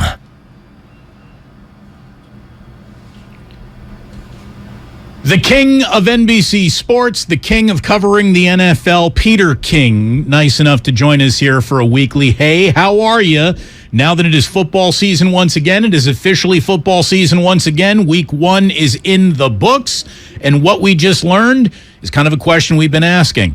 Peter, thank you for joining us here on Damon and Ratto. As always, it's great to have you. I got to be totally honest. A lot of people come to this radio station for a little clarity on what they just saw out of the 49ers, and we have not been able to offer much because I don't know what we just saw, what you can take away, what you can use from a game played in those conditions to really sort of predict or frame how the rest of the year may go. I mean, it is tough to have momentum go from one week to another. Everything happens in kind of its own vacuum, and that's one of the wettest, sloppiest vacuums I've ever seen a football game played in. What did you take away from the 49ers' shocking Week 1 loss in Chicago? You know, I hate to join the chorus of those who would say you really can't draw any conclusions from it, but I don't see how you draw any conclusions from it. It was played in occasionally a monsoon and surely charitably a muddy track, and the only thing that I thought was a little noticeable or a little bit interesting is that, look, the 49ers won a weather game at Lambeau Field in January. And this is football. You know, this is what it is. And there are going to be a couple of times every year where you have to play in inhuman conditions. That's just the way the sport is. So the only thing I guess I would say about this is, you know, I don't empathize with those who would say, well, you know, the Bears, they're more used to playing in conditions like this and all that. I don't know who ever gets used to playing in conditions like that. It reminds me of a couple of those old games in Candlestick, the Cowboys and 49ers one year, that the championship game that was played, and it was just an absolutely ridiculous, muddy, wet track at Candlestick, in which it was hard to say, well, the best team won. You just, the survivor team wins. And that's really about all I can say. You hate to kick the can down the road, but as far as drawing one bit of conclusion about this year's 49ers, I would just say sometimes you have to play in dog crap conditions, and you have to win in those dog crap conditions. And the 49ers didn't do it. That's not a good thing, but I don't really think you should make that big a deal of it. How much more difficult is it to make assessments about this game, given the fact that it wasn't pouring down rain the entire game, that it really picked up as the game went on, which meant that you couldn't even judge, well, what kind of adjustments did they make, you know, since they knew the weather was going to be bad and all that. It seemed like at one point in the second half, it just decided to dump, and it dumped the rest of the game. Does it make it even harder to make an assessment? Yeah, but I think, Ray, that even before then, the fact that if you are, let's just say for the sake of argument, if you're the 49ers and you're trying to figure out, okay, we want to try to figure out if Deebo Samuel can be a factor in this game. I almost think it's better, and I think that Kyle Shanahan did a good job in this way, that I almost think it's better to have him run the ball rather than throw it to him, because throwing is so problematic, and at least with running, you know that he is going to pass the line of scrimmage with the ball in his hand. And I think, I mean, off the top of my head, I think he ran it 8 times, and he only caught a couple of balls. And in a game like this, I don't even know that is any harbinger for the future. You know, because I don't think they want to have Deebo Samuel run it 8 to 10 times a game. I think they'd rather have him be sort of a classic wide receiver. But I don't know, Ray. I don't think you can really draw much conclusions. And again, as I say, I hate to say we're kicking the can down the road, but I think that the game that matters, that'll really start to tell the tale of this team this season, is Sunday against Seattle. Peter King on 95.7 The Game. Hopefully George Kittle is back, because I do think he is a crucial part of the Niners having success at the line of scrimmage. And their success at the line of scrimmage has always, pretty much powered a pretty robust running game, which for another year in a row loses its starting running back. Hopefully not for the entire year. It should be about 8 weeks for Elijah Mitchell, but this is what Kyle Shanahan had to go through last year when he lost Raheem Mostert right in week 1. And it feels like the 49ers are dealt a major injury in every week 1 that Kyle Shanahan coaches in. I mean, go back to the Jerick McKinnon years. Yeah. When every year they had a big role plan for him and he got hurt right away. And so, I don't know, the 49ers have a weird little thing going on with running backs, and that's why in today's day and age, it helps you to not give them a big load and to have 3 guys on the team who you truly trust. The number of injuries they've had to running backs, does that suggest simply that the 49ers use their running back more than most other teams? Or is it just hilarious bad luck year after year after year? Well, I don't know. I mean, getting hurt on a field like Elijah Mitchell got hurt on Sunday, I don't know. I mean, it's like, it's like landing in quicksand or something like that. How do you can't really judge anything based on that. So I don't know exactly what he did, when he got hurt. But I guess my point would be that falls into the category of I just don't know that you can draw any conclusions on an injury, that was suffered on one of the worst fields to play football on that any of us have ever seen. So, again, it's really unfortunate, but I don't know that you can say, well, another injury to 49er running backs, so it has to be because of X, Y, or Z. Peter, last week we were talking about how Jimmy is still on the roster, and you basically indicated that they wouldn't have brought Jimmy back if Shanahan had complete trust in Trey Lance. And we went back and forth on that, and, who knows how that unfolds as the season goes along. I thought an indication that he might not have an incredible amount of trust in Trey Lance as a passer was that he actually had 9 design rushing attempts in Chicago, and Lance led the team with 13 rushing attempts, so he just decided to tuck it and run on a few occasions of his own. This puts him like in a category of rushing attempts rarely seen from even quarterbacks who were defined by what their legs could do.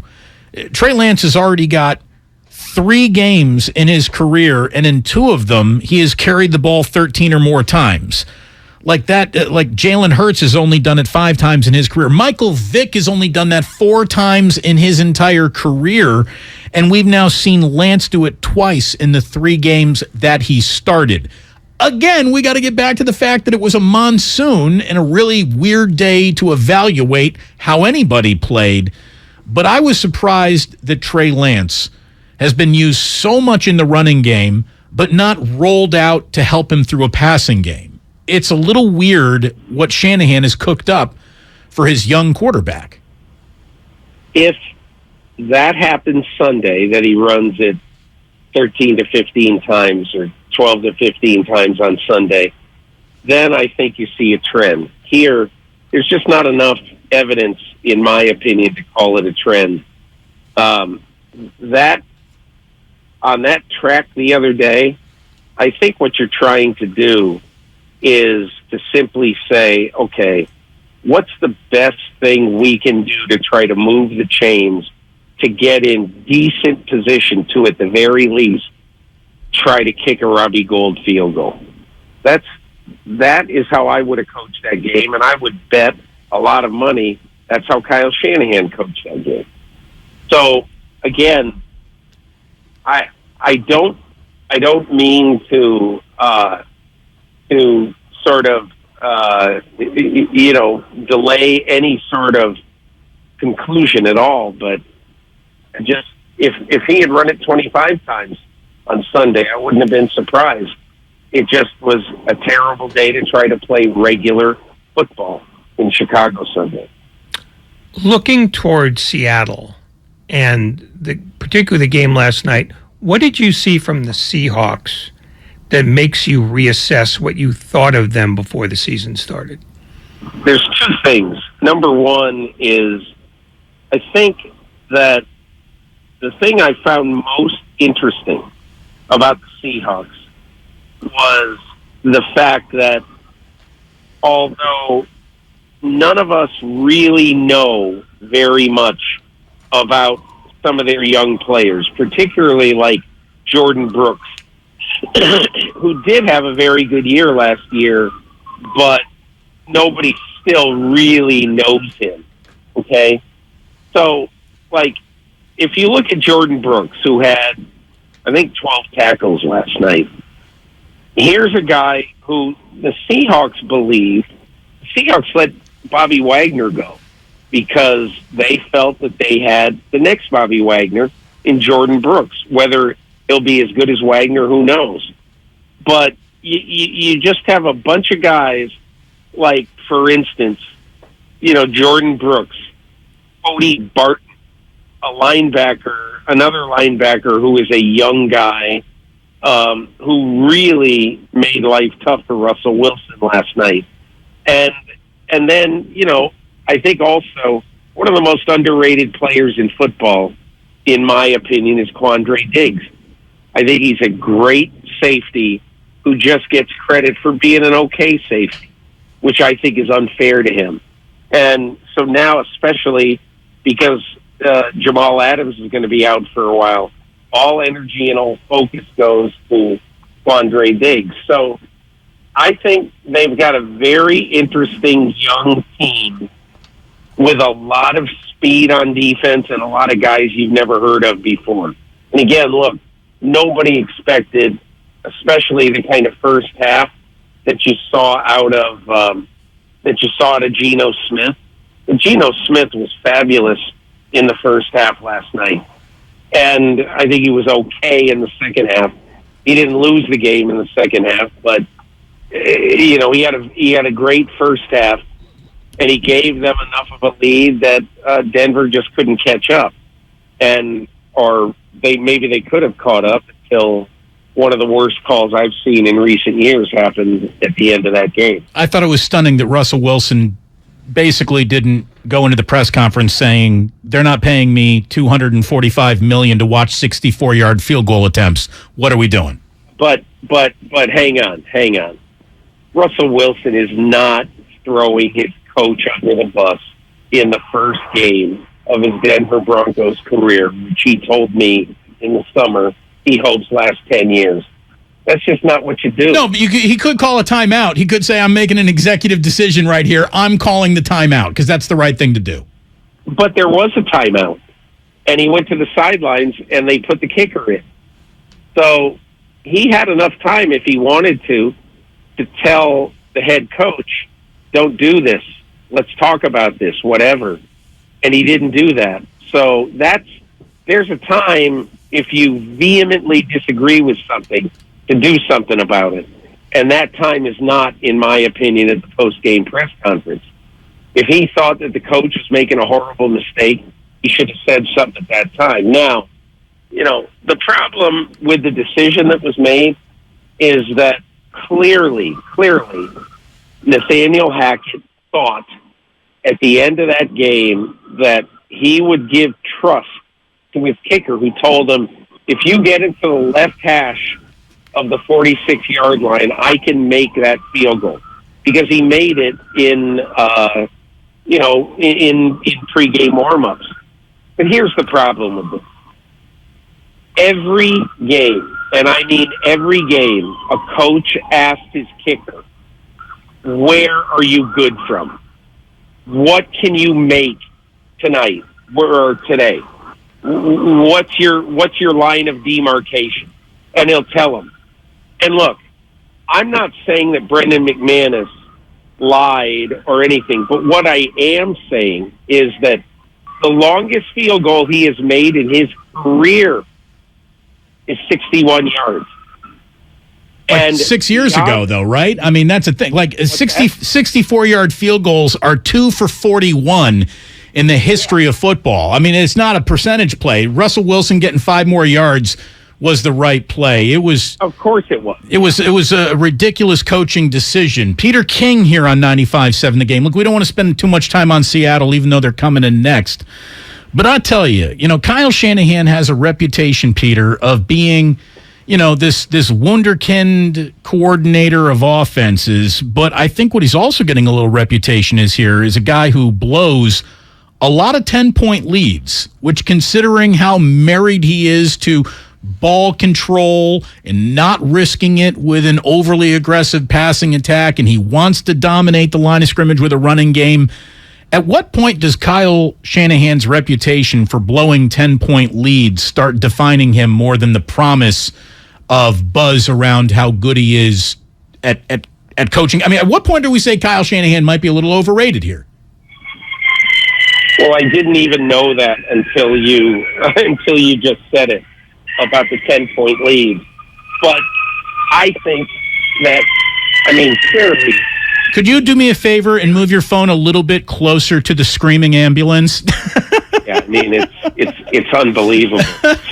It's been quiet around my neighborhood, and so I just thought I would sit outside and do it there. And all of a sudden, we've got Armageddon in our neighborhood. Anyway, I think the one point I would make about that is, honestly, when things aren't going good for a team, if a couple of weird plays hadn't happened in this game and the 49ers won, not that we wouldn't be paying attention to some of the negatives, but that just strikes me as one of the things that is that comes up when you continue to not play well in the second half of games.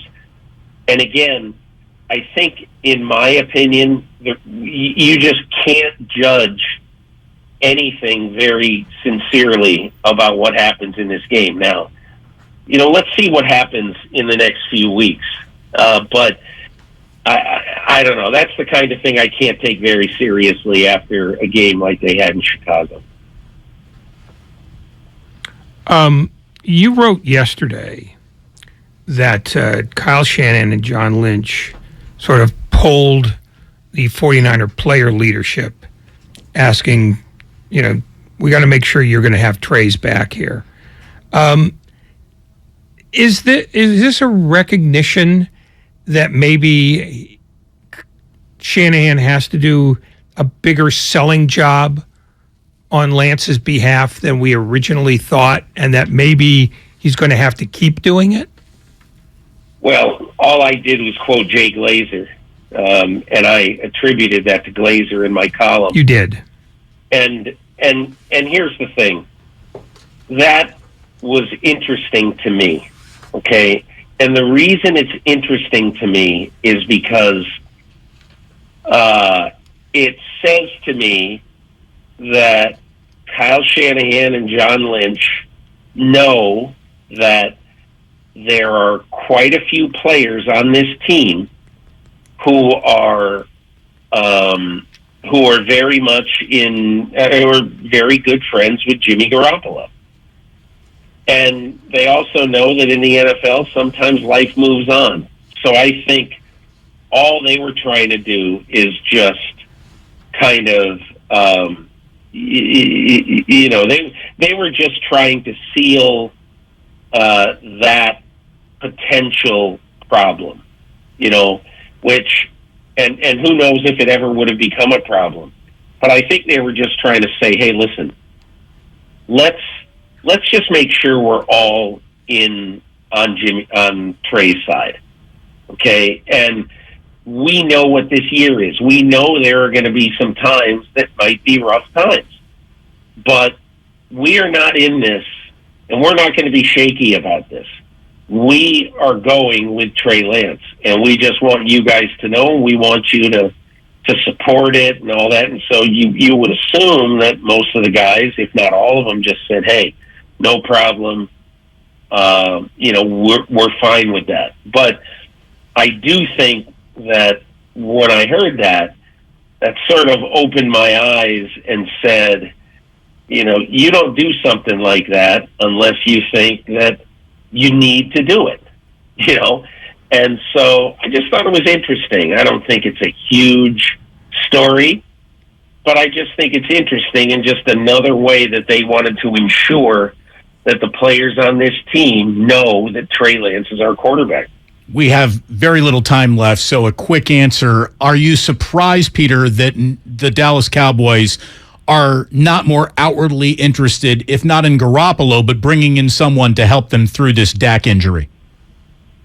When you think about what it would take to get Garoppolo, if I were the 49ers, I wouldn't even listen unless the offer was a 2.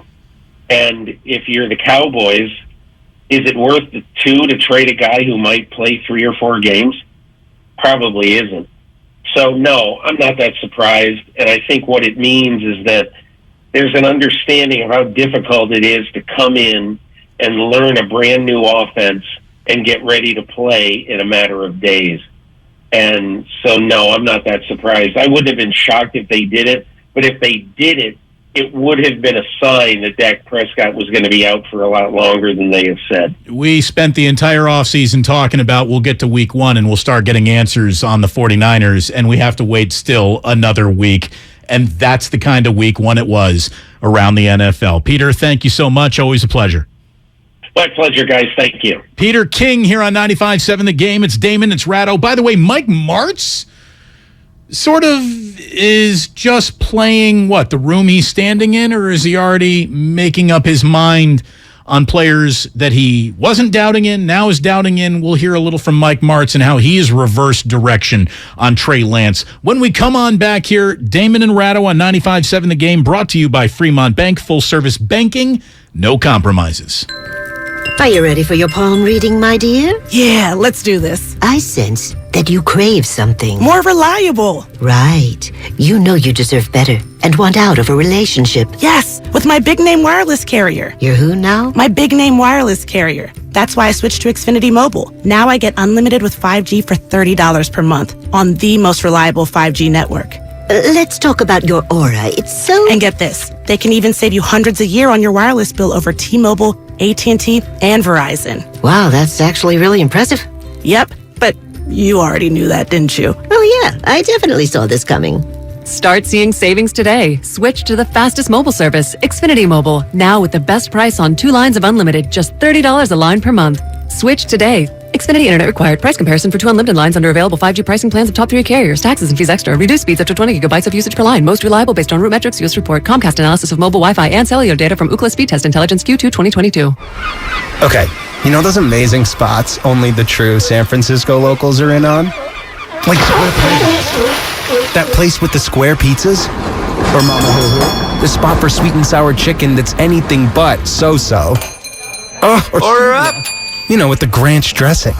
And all the other spots the real SF locals know without us even saying them. Yeah, they're on DoorDash. San Francisco gets it. DoorDash has it. At Left Coast Buyers, we buy properties all over California. If you own a house or an apartment building and want to sell it fast at a great price, call us at 925-434-5000. We can pay cash and close in as little as 7 days. We buy properties in any condition, any price range. Do you own a property that is run down and needs thousands of dollars in repairs? Are you out of time, money, and energy? Are you looking for an easy way to get top dollar for your property and sell on your terms and timeline? Well, call Left Coast Buyers now at 925-434-5000. We buy divorce houses, inherited houses. We even buy vacant houses and abandoned houses. Do you have a tenant who hasn't paid? Are you behind on property taxes, mortgage payments, or even facing a foreclosure? Even if you're just nervous about capital gains or an upcoming recession, we've seen it all. So if you or someone you know owns a property and needs to sell, call Left Coast Buyers at 925-434-5000. That's 925-434-5000. If If you own a business, this has been a bumpy ride. From pandemic to inflation, I'm sure you could use a break. If your business has 5 or more employees and survived COVID, you might be eligible to receive a payroll tax refund of up to $26,000 per employee. The challenge is getting your hands on it. Hi, I'm Howard Mackler, and that's why I founded GetRefunds.com to cut through the red tape and get you the money. The team of tax attorneys we have put together are highly trained in this little-known payroll tax refund program. We do all the work, charge not a dime up front, and simply share a percentage of the cash that we get for you. Businesses of all types can qualify, including those that took PPP, nonprofits,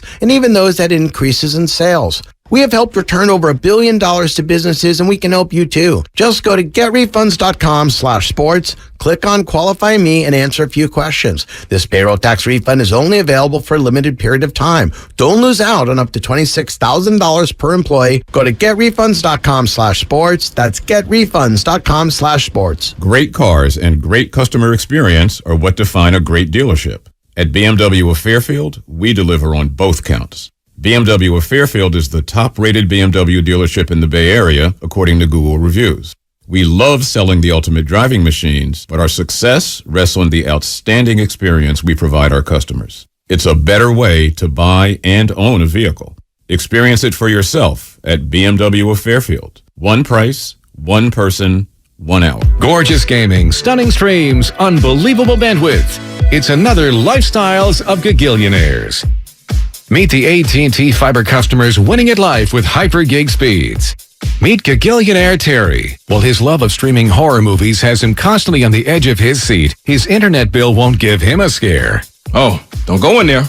I'm telling you. Because since Terry upgraded to AT&T Fiber with hyper gig speeds, he doesn't worry about data caps or equipment fees. Come on, man. The door's open for a reason. And best yet, he also doesn't stress about a price increase at 12 months, because with the amazing Gagillionaire lifestyle comes an exquisite sense of tranquility. Most of the time. Live like a Gagillionaire. Get straightforward pricing with AT&T Fiber. Internet that upgrades everything. No data caps, no equipment fees, and no price increase at 12 months. Limited availability in select areas. Visit att.com/hypergig for details. Wendy's new French toast sticks are so delicious, some are saying that they're better than their mom's breakfast. Excuse me. Did you just say Wendy's new French toast sticks are better than my breakfast? Mom, is that you? Answer the question. I said some people are saying that because they're so crispy on the outside and fluffy on the inside and perfect in every way. Uh-huh. And what do you think? I think it's time to tell people to choose wisely. Choose Wendy's new sweet and crispy home-style French toast sticks. That's still not an answer. At participating U.S. Wendy's during breakfast hours. Hi, Tom Bodette here. Just back from the Bodette family reunion, and honestly, I'm a little baffled by my nephew. Last reunion, he was still bouncing on my knee. Now he's hitting his head on ceiling fans. Good thing they stayed at Motel 6, where there's comfy beds with plenty of room to stretch out on. And great low rates, because, teenagers eating a week's worth of groceries for lunch. I'm Tom Bodette for Motel 6, and we'll leave the light on. For you.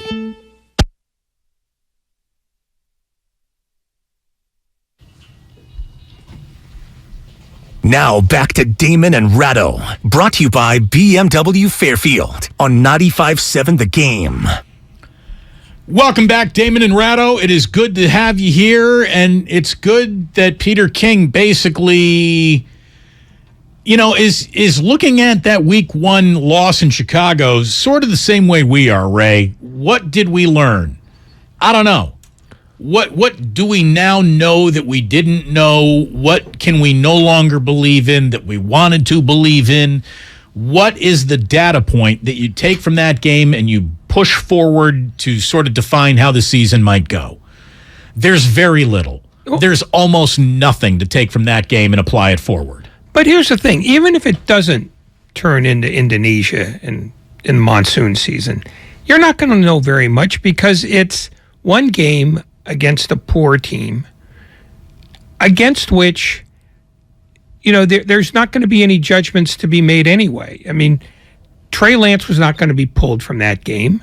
He's not going to be, he's going to start Sunday against Seattle. I mean, the idea of evaluating any football team, let alone its, brand new quarterback based on one event is absurd. It's a body of work before you can make judgments about, well, Lance can do this, but he can't do that. Well, Shanahan wants to do this, but he couldn't do it against this team because they do something different. It takes a while. The problem with this week is that everybody wants to draw a conclusion, whether it's Shanahan's an idiot or Lance can't play or Garoppolo must be traded or they don't use Samuel right. You throw the weather onto everything else and you still have a massive mystery where nothing got answered because nothing's meant to be answered for about 5 or 6 weeks. Right. I mean, here's what we know. It stinks to lose your starting running back. But we knew that going into it, so it's not new information. It just stinks that it's happened to the Niners once again. It stinks to not play with George Kittle, but we knew that. I mean, so what did we learn? How about that new offensive line? Did they play well? Did they play poorly? Well, if you use your own two eyes, you could say as much as Trey Lance had to tuck the ball and run, maybe they played poorly. You start looking at their Pro Football Focus grades today. It would suggest that the 49ers offensive line played pretty well, all things considered. So it's just a tough game to evaluate where it went wrong. It went wrong over and over on third down with that defense not being able to get off the field. And we knew that not being able to get off the field because you're making stupid mistakes was bad, no matter what the weather condition it's happening in might be. So what did we really learn? I don't know. Hopefully we get to learn more in situations that are actually more like a normal football game and situation than they were in Chicago, because that was abnormal. Now, abnormal is not an excuse to go out and lose a football game because, like Peter King said, hey, elements happen. Weather happens. But weather like that is enough to change a strategy. It's enough to change the flow of a game. And it didn't feel like the Niners were necessarily ready for the flow of that game unless they really thought that Trey Lance running so much was going to be the key to success, which is just odd to me. I want to share this with you, Ray. This struck me as odd. And I said this yesterday before we started getting numbers. The fact that they've run so much with Trey Lance early on, I don't think that Kyle Shanahan's put the best effort in getting the best game plan out there for Trey Lance, or there is an indictment that he thinks the best Trey Lance game plan is to have him run an awful lot, like historically an awful lot. Lance had 9 design rushing attempts in Chicago, so he put in a running play for his quarterback 9 different times, and Lance ended up leading the team with 13 rushing attempts, which means he ran on his own 4 more times. Eric Branch of the San Francisco Chronicle had this interesting note that quarterbacks with 13 or more rushing attempts since 1980. Here is the list. Lamar Jackson has done it 23 times, but Lamar Jackson is officially in a class by himself.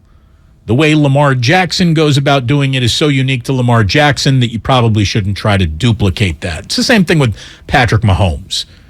Like, sure, you want that, but you're not going to be able to duplicate that, so don't even try. Lamar Jackson has run the ball more than 13 times, 23 different times in his career. Cam Newton, who's on the verge of retirement, is not with any team right now. He's done it 11 times in his career. Jalen Hurts, a younger quarterback, has already done it 5 times. But that is very much the offense that the Eagles are running. They are running a very much quarterback involved in our running game offense. Michael Vick, maybe the greatest running quarterback of all time, only 4 times did he ever have more than 13 runs in any game he played in. Josh Allen 3 times. Tim Tebow 3 times. Kyler Murray 3 times. Robert Griffin III twice. Randall Cunningham twice. Russell Wilson twice. We're talking decade-long careers of mobile quarterbacks not running as often as Trey Lance has now run twice in his career in 3 starts, and he is twice already above a number which the entirety of Michael Vick's career brought him above 4 times. So what is going on there? Well, what went on Sunday is that he ran 10 times after the rain came, because I don't think the 49ers wanted to throw the ball in those conditions. And that makes sense to me. The other time was last year when he was clearly a neophyte, and I think his first instinct was, I'm not sure when to throw this ball exactly. It's safer for me to tuck and run. So I don't think you've got a real trend that you can hang your hat on yet. If you see this in week 6, if you see this in week 10, because I think he's going to be playing till week 10, barring injury, then you've got a talking point. I think you've got two radically different circumstances in two radically different situations. And the one on Sunday basically screams that's the safest play for Lance is to run, because if he already has accuracy issues, throwing a wet ball on a rainy day is only going to exacerbate that. So Sunday didn't bother me at all. I think whatever it was that Kyle Shanahan wanted to do was out the window once it started to rain the way it did. I think he was trying to improvise as best he can with a defense that, for whatever reason, became undisciplined and allowed, coverage mistakes to start to happen. I mean, it's not like the Bears crushed them, but I think when you're looking at a team, lost its best running back, didn't have its best receiver or most reliable receiver, and a quarterback playing in a monsoon, you're pulling stuff out of your ear just to get to the next play. So that's another thing that I don't think you can make an assumption on, just because now you're only talking about two events which are radically different from each other. So it feels like we agree that it's tough to come out with an evaluation of anybody based on 4 quarters of football in Chicago under the circumstances that game was in. I would say the one thing you could evaluate is that the 49ers are still decent at run blocking. Yeah. Yeah. But I think we knew that too. I thought that was the way that this new line was being built, and pass blocking was going to be the issue to solve as the season went along, and cobble that together. So again, I think you're right, but how much of that was the Bears defensive line slipping or not getting the right leverage because it was just a weird day? Who the hell knows? We will get a much better feel for how football teams might look throughout the season, hopefully next week, when the surprise they won last night, Seattle Seahawks, come to town. So Mike Martz hopped on with us about a week or two ago, former offensive coordinator with the 49ers, former head coach of the St. Louis Rams. And Mike Martz, when we were asking him about Trey Lance, had this to say about Trey Lance a couple of weeks ago, back on August 28th. Here's what he said to us. Well, he's been there now long enough to be ready. I promise you that. He's been with them now, so he knows the offense. If he's not ready now, he'll never be ready. I don't care how raw he was. It's who he is and how well he competes and assimilates the offense and those kinds of things. I think he's, obviously, I'm not there. I've never seen him practice, but I would trust the fact that they made that move, that there's a great belief in his ability and where he'll be, and he'll coach him like that. And I think when you get a guy coaching like that believes in you, regardless, it just energizes you. It just gives you great confidence. And I think they have a great relationship. So Mike Martz saying a couple of weeks ago, here's someone who must be ready, because Kyle Shanahan's saying he must be ready. So that's kind of enough for me. He's been in the system long enough. There's not a lot more prep work that needs to be done. It's a matter of roll him out there and see how he plays. Well, Mike Martz saw Trey Lance in Chicago, and after just destroying the Chicago Bears in terms of how bad he thinks they're going to be this year, wrapped it up with this is on the 33rd team website. And Mike Martz, after playing up Trey Lance very positively on a stage here in San Francisco to us, because he knew he was doing a San Francisco radio show, here's what he had to say about Trey Lance today, a much different tune. I've never seen anything about this kid that was encouraging at all. He really has to plan himself to make a good throw. He's not a quick decision guy. Everybody's shot in the rear about him being a mobile guy making plays with his feet. He looked like a fullback stumbling around trying to run the ball to me. I mean, he's not Lamar, so I don't know what he is. He's not particularly a good guy running with the football. And based on what I saw today, I mean, he missed two guys completely by themselves. I know it was in the rain, but quarterbacks do that. You make those throws. I know this, he can only go up. He can only get better because you can't get any worse than what he did today. I've never liked him. I still don't like him. I'd like to know what he does so well because he's not a great passer, doesn't have good skills, takes him a long time to set himself and throw the football, misses easy throws, and he's not particularly a good runner. Other than that, he's a hell of a player. So Mike Martz went from, I like him. I think he's set up for success. I think I like him too. I never liked him at all. I never thought he was going to be anything. The one question that he did ask that was legitimate, well, we'll get to that in a second. Let me welcome everybody to your 5 o'clock hour. You're listening to 95.7 The Game, KGMZ FM and HD1 San Francisco. Always live on Twitch, YouTube, and the free Odyssey app. Damn well better be free. Doesn't even like the way he runs. So he doesn't like the way he moves, doesn't like the way he plants himself, doesn't like the way he throws, doesn't like anything about him, never has, even though on August 28th he had plenty to say with us about what he liked about Trey Lance. He has reversed his decision completely and is definitely either a prisoner of the moment or is trying to get clicks or really does feel that way and was then lying to us when we talked to him just a few weeks ago. But that is a much different evaluation after 4 quarters in Chicago. I don't know whether or not we can book Mike Martz again because that is as big a pendulum swing on one guy based on 4 quarters that I've ever heard. Here's what I heard. Is he just making it up as he goes along? I think he was making it up as he goes along when he talked to us because he hadn't seen him, because nobody has really seen him. I think he basically said, this is what I saw today in this game, and I don't like the way he played. And then proceeded to say, well, there's nothing about him to like. Well, if that's your only, point of evaluation, then all you've really said is, I haven't seen enough yet. I mean, because that's the only thing you can say. I mean, he wasn't great. And maybe those fundamental things that Martz pointed out maybe are true.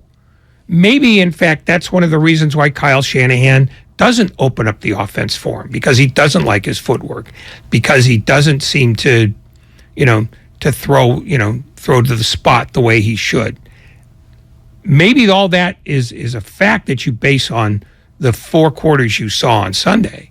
But I don't know that he knows much more about him any more than we do.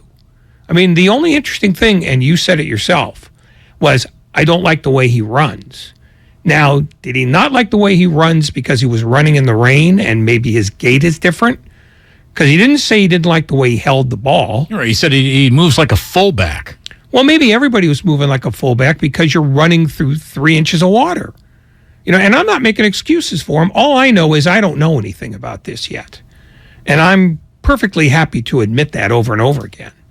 I think we don't have anything to evaluate Trey Lance on. Whether he knows the offense, whether he can run the offense, whether he's fully fundamentally sound, whether he's just maybe a guy with a big arm who has to grow into everything else. But you can't be, I kind of like him because Kyle likes him, and then 3 weeks later go, geez, he can't do anything. I don't think we know what he can do yet. And I think that's the thing that makes everybody in this town nuts right now. It's because they wanted answers, and they wanted answers immediately. We didn't get them.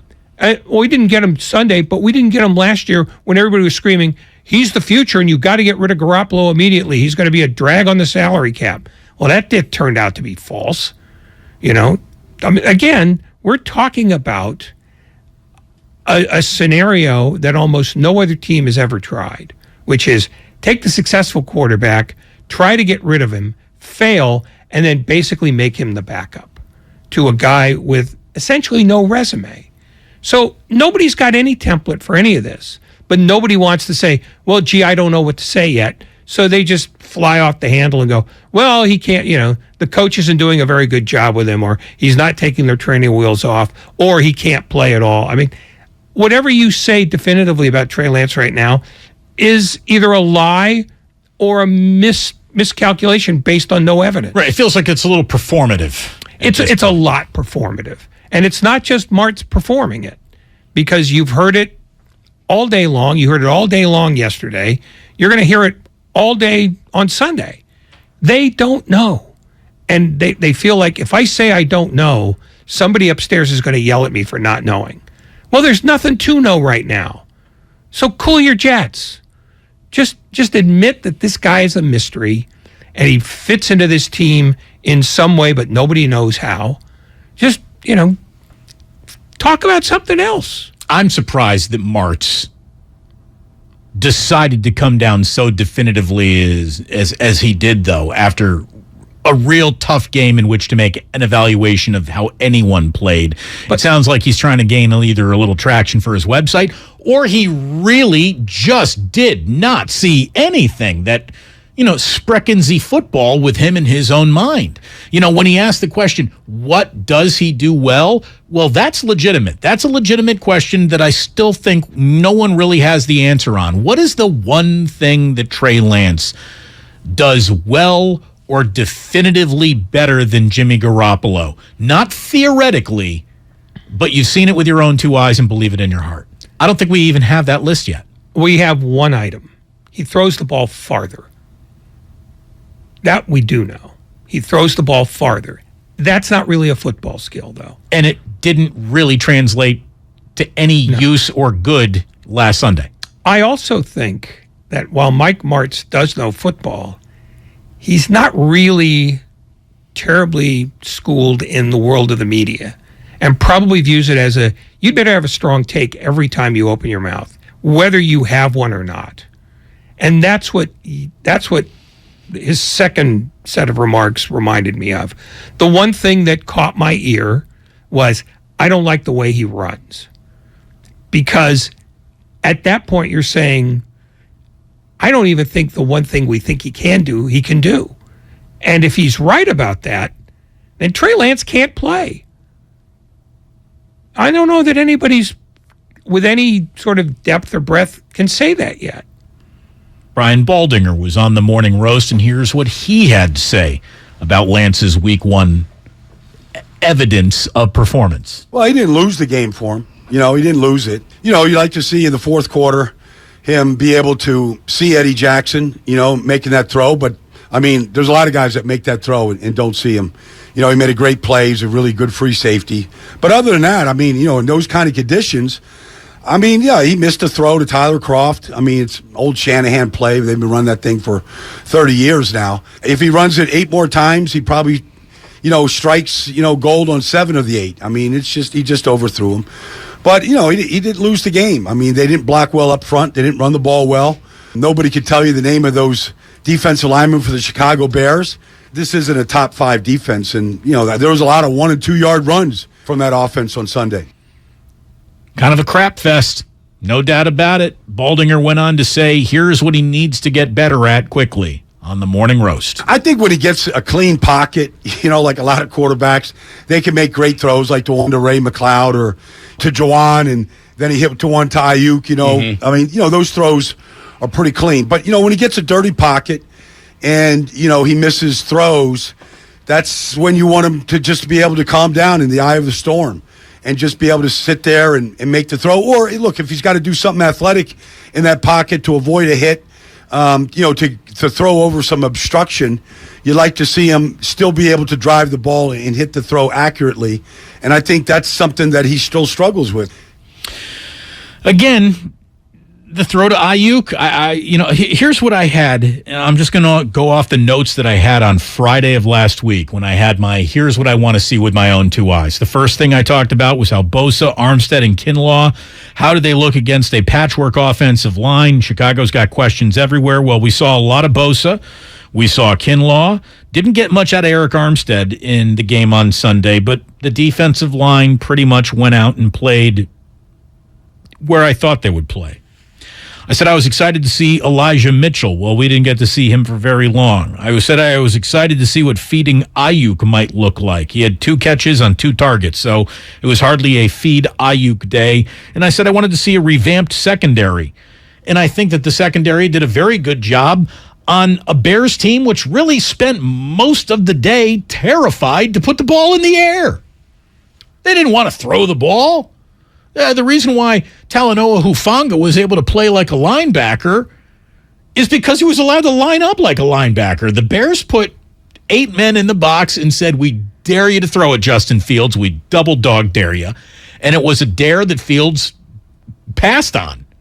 As he should have. Yes. I mean, who's he throwing to on that team? Not a lot. Not a lot. At the same time, I don't know what we just saw. Mike Martz thinks he's seen enough to make a definitive statement like there's nothing I like about this kid, after he said that there was plenty to like about the kid. You know what he could have said to save himself? There's nothing I like about this kid yet. Right. The word yet could have done some picking it up and putting it down. By the way, we called Mike Martz to ask him on today, and he refused to come on. He didn't want to come back on and have to explain himself. So there you go. Well, he won't be missed.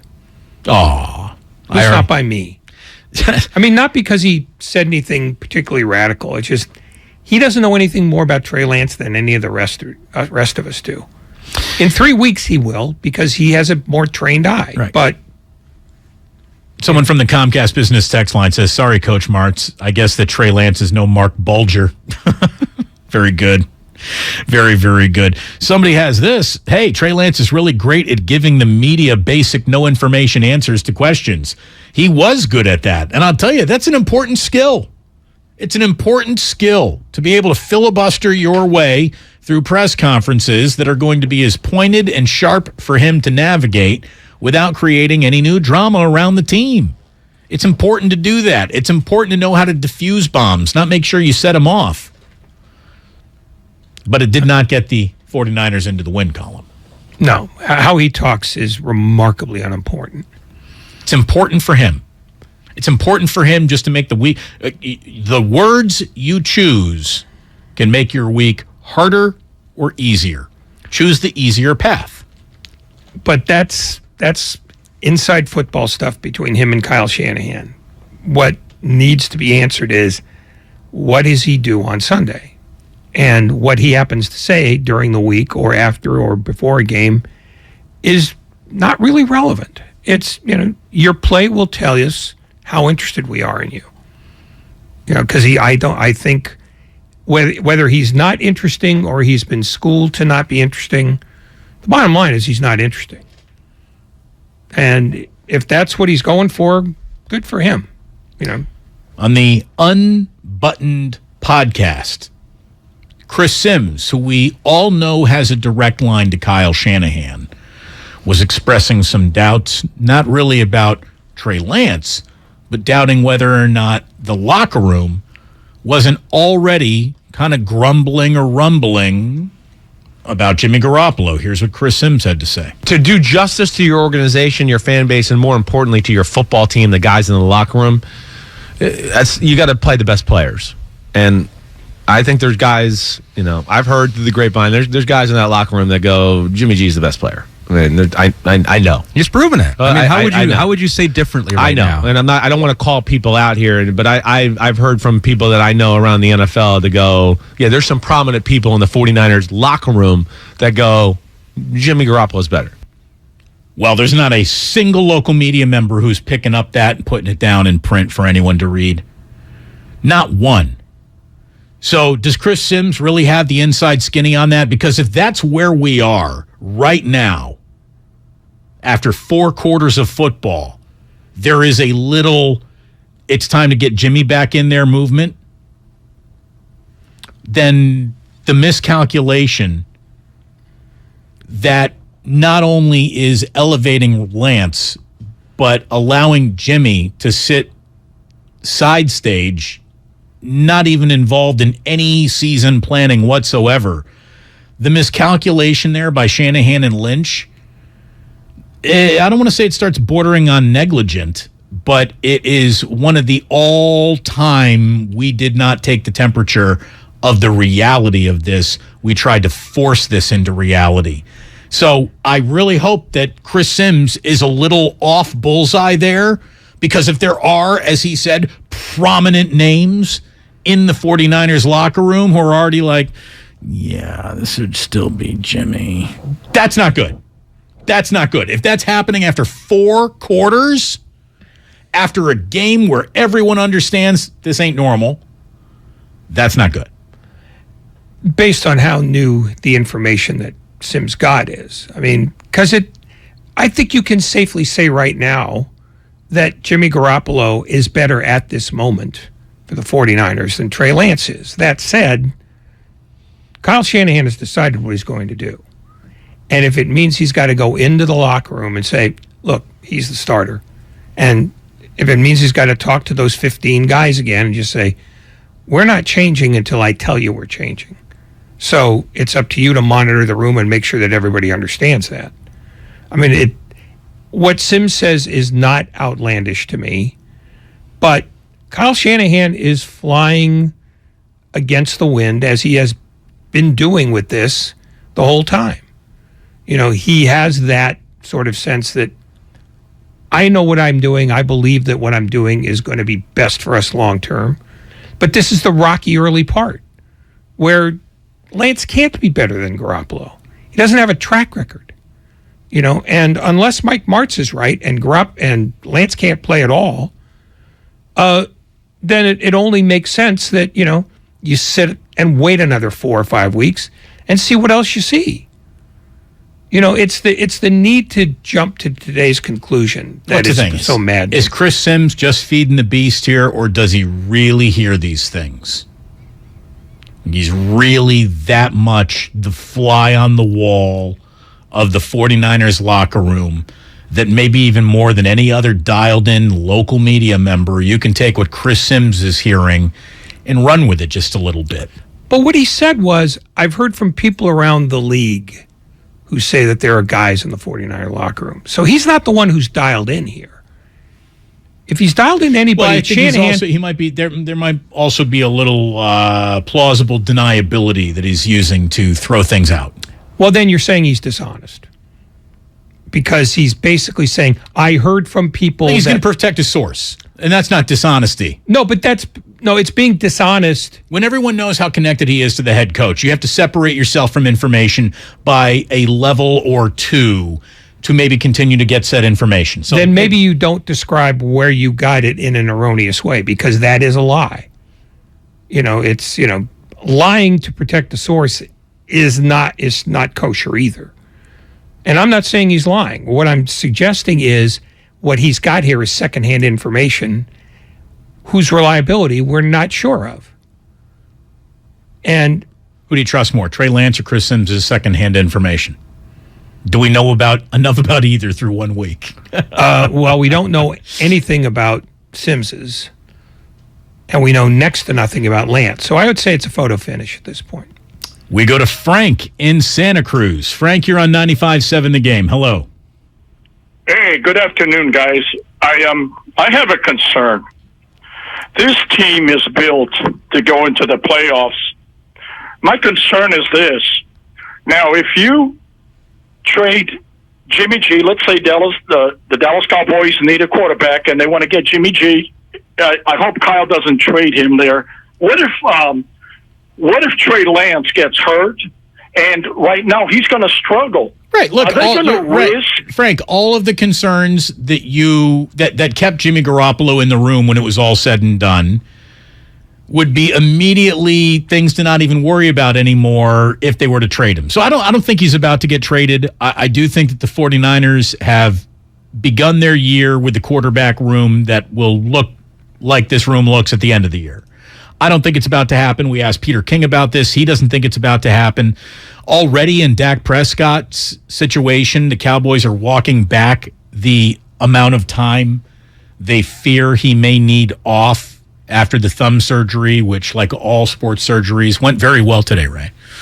Yeah, the thumb's still on the hand. He still can count to 10 without even going to his toes. So I don't think you need to worry about that.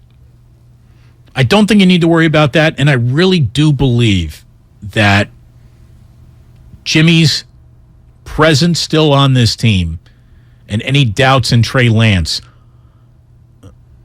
aren't married. I don't think one necessarily has to do anything with the other. And I know that there are a lot of people who insist that Jimmy being in the room is an indictment on Trey Lance. I don't think so. I don't think it is. We'll find out. I'll tell you what, they lose at home to Seattle. You would then think they're in a lot of trouble heading to Denver if they were to lose to Seattle at home. So now you're 0-3. And if the Rams are just licking their chops and waiting for you, are you now 0-4? And at 0-4, now what are we talking about? The decision to keep Garoppolo is not an indictment on Lance, but it is a summons. It is a statement that we're not sure what we have here yet, which is a perfectly reasonable assessment to have. Well, they couldn't be sure about what they had because they haven't played it. So they Yes, can't be sure. But based on what we now know about last year, they shouldn't have played him. Garoppolo was the better quarterback down the stretch, got him into the playoffs, got him to the conference final. Keeping Garoppolo, and we've said this over and over again, was a percentage play. Because based on what they don't know about Lance, they don't want to fritter away an entire season backing somebody who's not ready yet.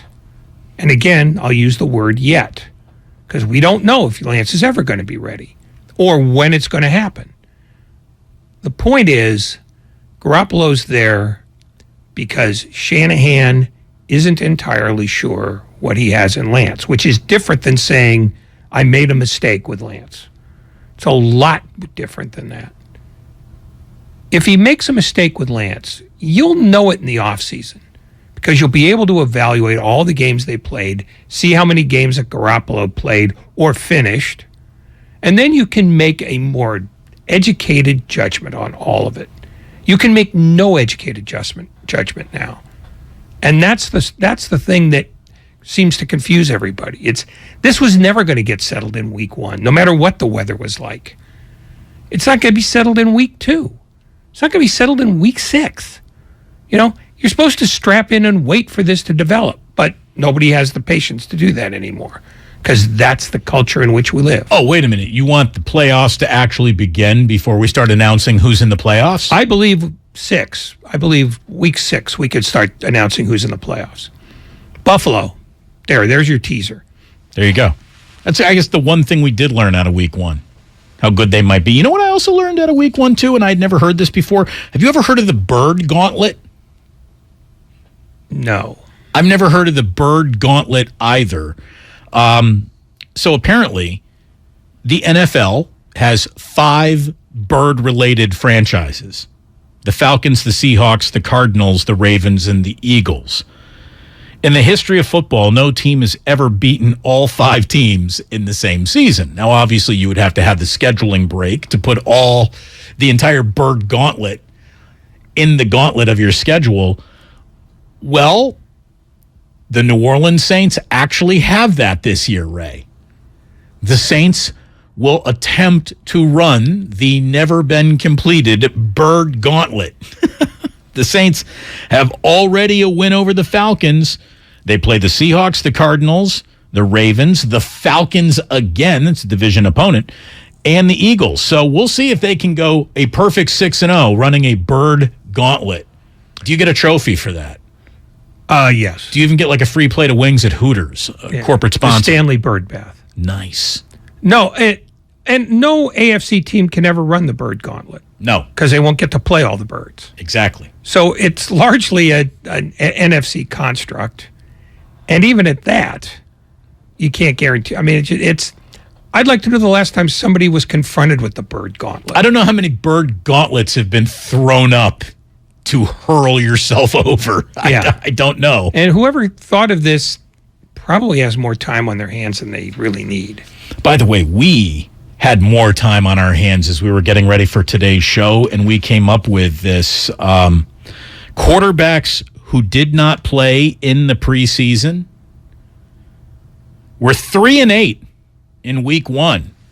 So maybe there is a little something more to the preseason than we want to give it to, or maybe that's a total anomaly and it's not related. But I do think there is something to be seen in you get a little bit of the rust off before these games start counting, or you'll be looking to shake rust off in a game that actually counts.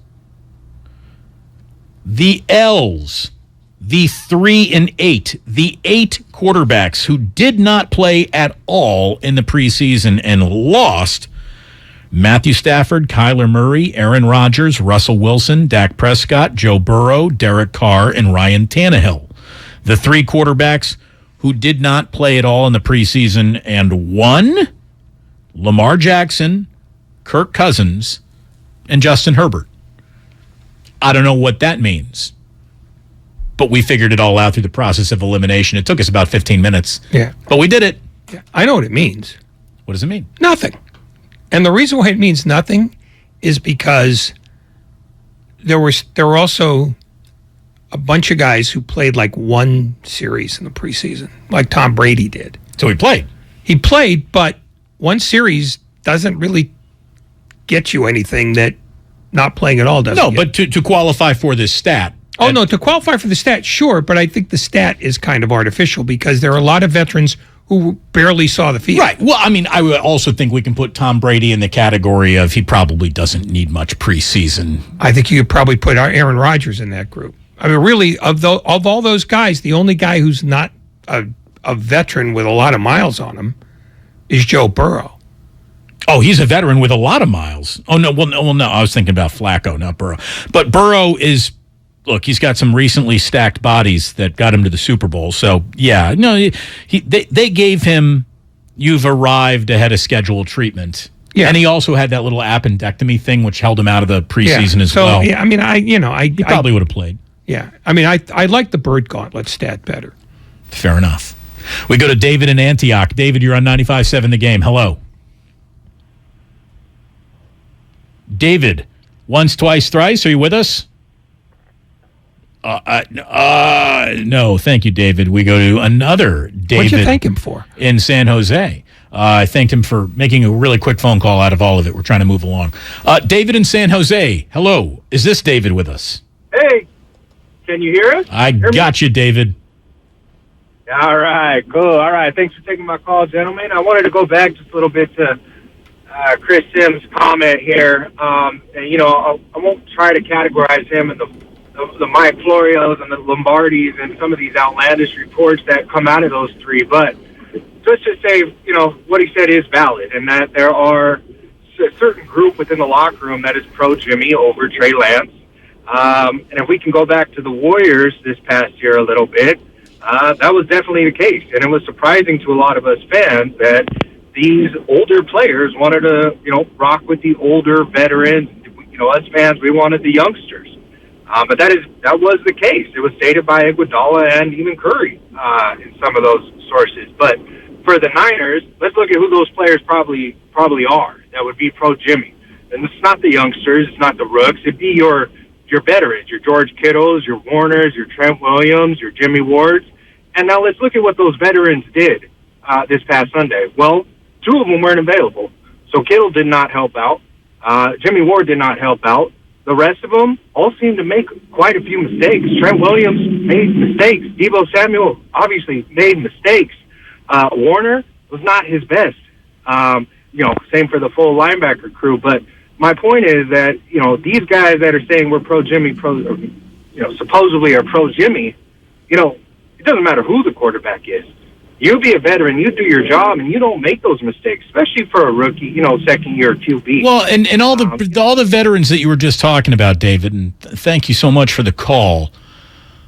I also put all those guys into the category of, well, they're not going to go ahead and start rattling their sabers this early. So, I really don't think, even though you just kind of name those guys, who might they be? I also think every single one of those guys falls under the category of, well, there's no way that they're going to go ahead and create an issue after just 4 quarters. Because they know how this really works. And Trey Lance has an audience of 1. That one guy is Kyle Shanahan. If Kyle says we're going in this direction, that's the direction the whole damn team is going in, and that's the way it's going to be. And they know that. And I think that no one in a leadership role is subversive enough to have that the whisper campaign has begun. I don't think we're there yet. I don't think we're there at all. And I don't think they're ever going to be there. They're going to play. They have few enough chances to win games as it is because of the schedule. And they're not going to suddenly play less well for the quarterback they don't like. I don't think there are too many veterans here who know how short a career can be to fritter away an entire season based on spite.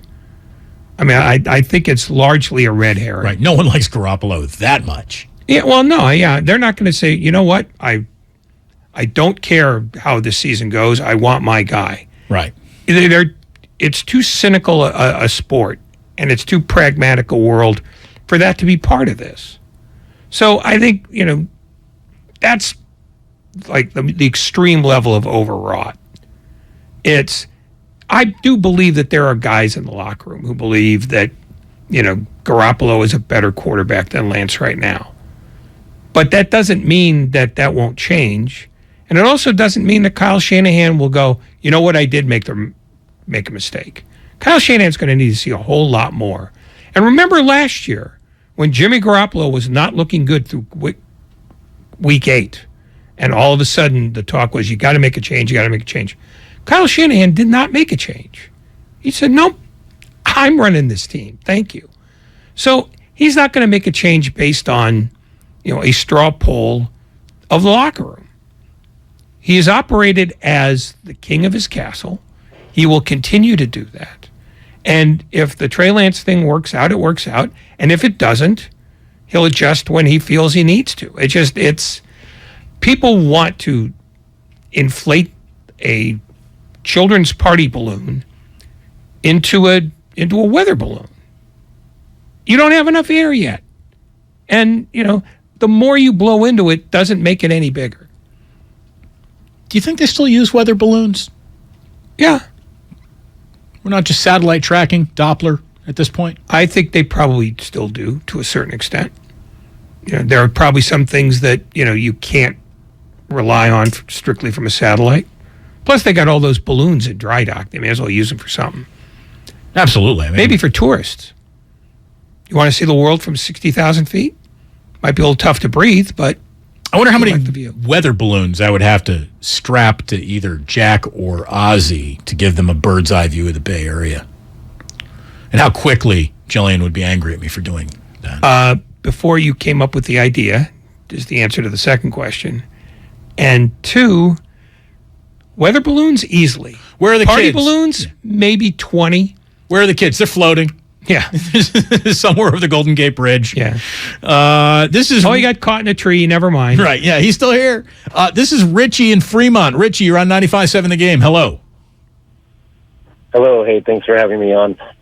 Just a couple quick points. I was listening. I saw Ryan Clark on his take. Obviously the national media, they're going to have some hot takes and overreact. But it just really bothered me how they're on ESPN and stuff. They're talking about the Niners made the wrong choice in taking Trey Lance over instead of Justin Fields. And so I don't understand how they could be saying that, because they can't look at it like that, because Justin Fields played the whole year last year. Trey Lance didn't, and we already knew when they both got drafted that Justin Fields may look better initially right away, because Trey Lance, he threw barely any passes in college, So that's one thing that's I find annoying to hear. They're coming from as radically different starting points possible, Richie. I mean, one guy was in a national championship game at Ohio State, and the other guy was at a school most people have never even heard of, not playing Alabama. So their starting points were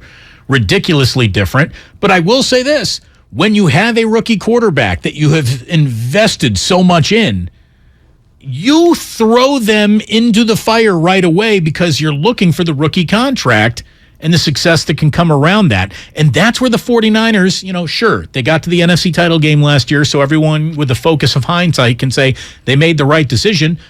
But I don't even know, knowing what we know, to call it the right decision. Because what they did was delay all the growing pains to yet another year. The growing pains that Trey Lance was supposed to go through last year have been delayed to this year, which means true Super Bowl contention, if you really want to be honest, has been delayed till next year. The year that Trey Lance is supposed to really take you to the promised land is going to be the second year as a full-time starter, not the second year and his first year as a full-time starter. It's the year after this year that I think grand expectations for a team that is so built so well, apparently, for them to really do something. So they did delay what is a very short amount of time that you have a rookie quarterback on a rookie deal. So that's the decision they made. And an appearance and a loss in an NFC title game could go a long way to not get them back to the Super Bowl in the next 2 or 3 years if Lance really doesn't work out. But during the season, there's no such thing as the future. There's only the right now. The future happens in the offseason. And last year, they had to try to get into the playoffs, and Kyle Shanahan made what, with hindsight, proved to be the right call by not going to Lance. Because the 49ers got straightened out, not because Garoppolo suddenly became dramatically better, but because Kyle Shanahan looked away from the quarterback for the solution he was looking for, and that was Deebo Samuel as a running back. And that's the thing. Kyle Shanahan is unlike most coaches in that he doesn't believe that all the eggs go in the quarterback's basket. That's been his MO since he's been here anyway. He doesn't sit there and go, boy, if our quarterback isn't good, we're screwed. It's, I'm going to make a great defense to minimize the damage that can happen if the quarterback's not good.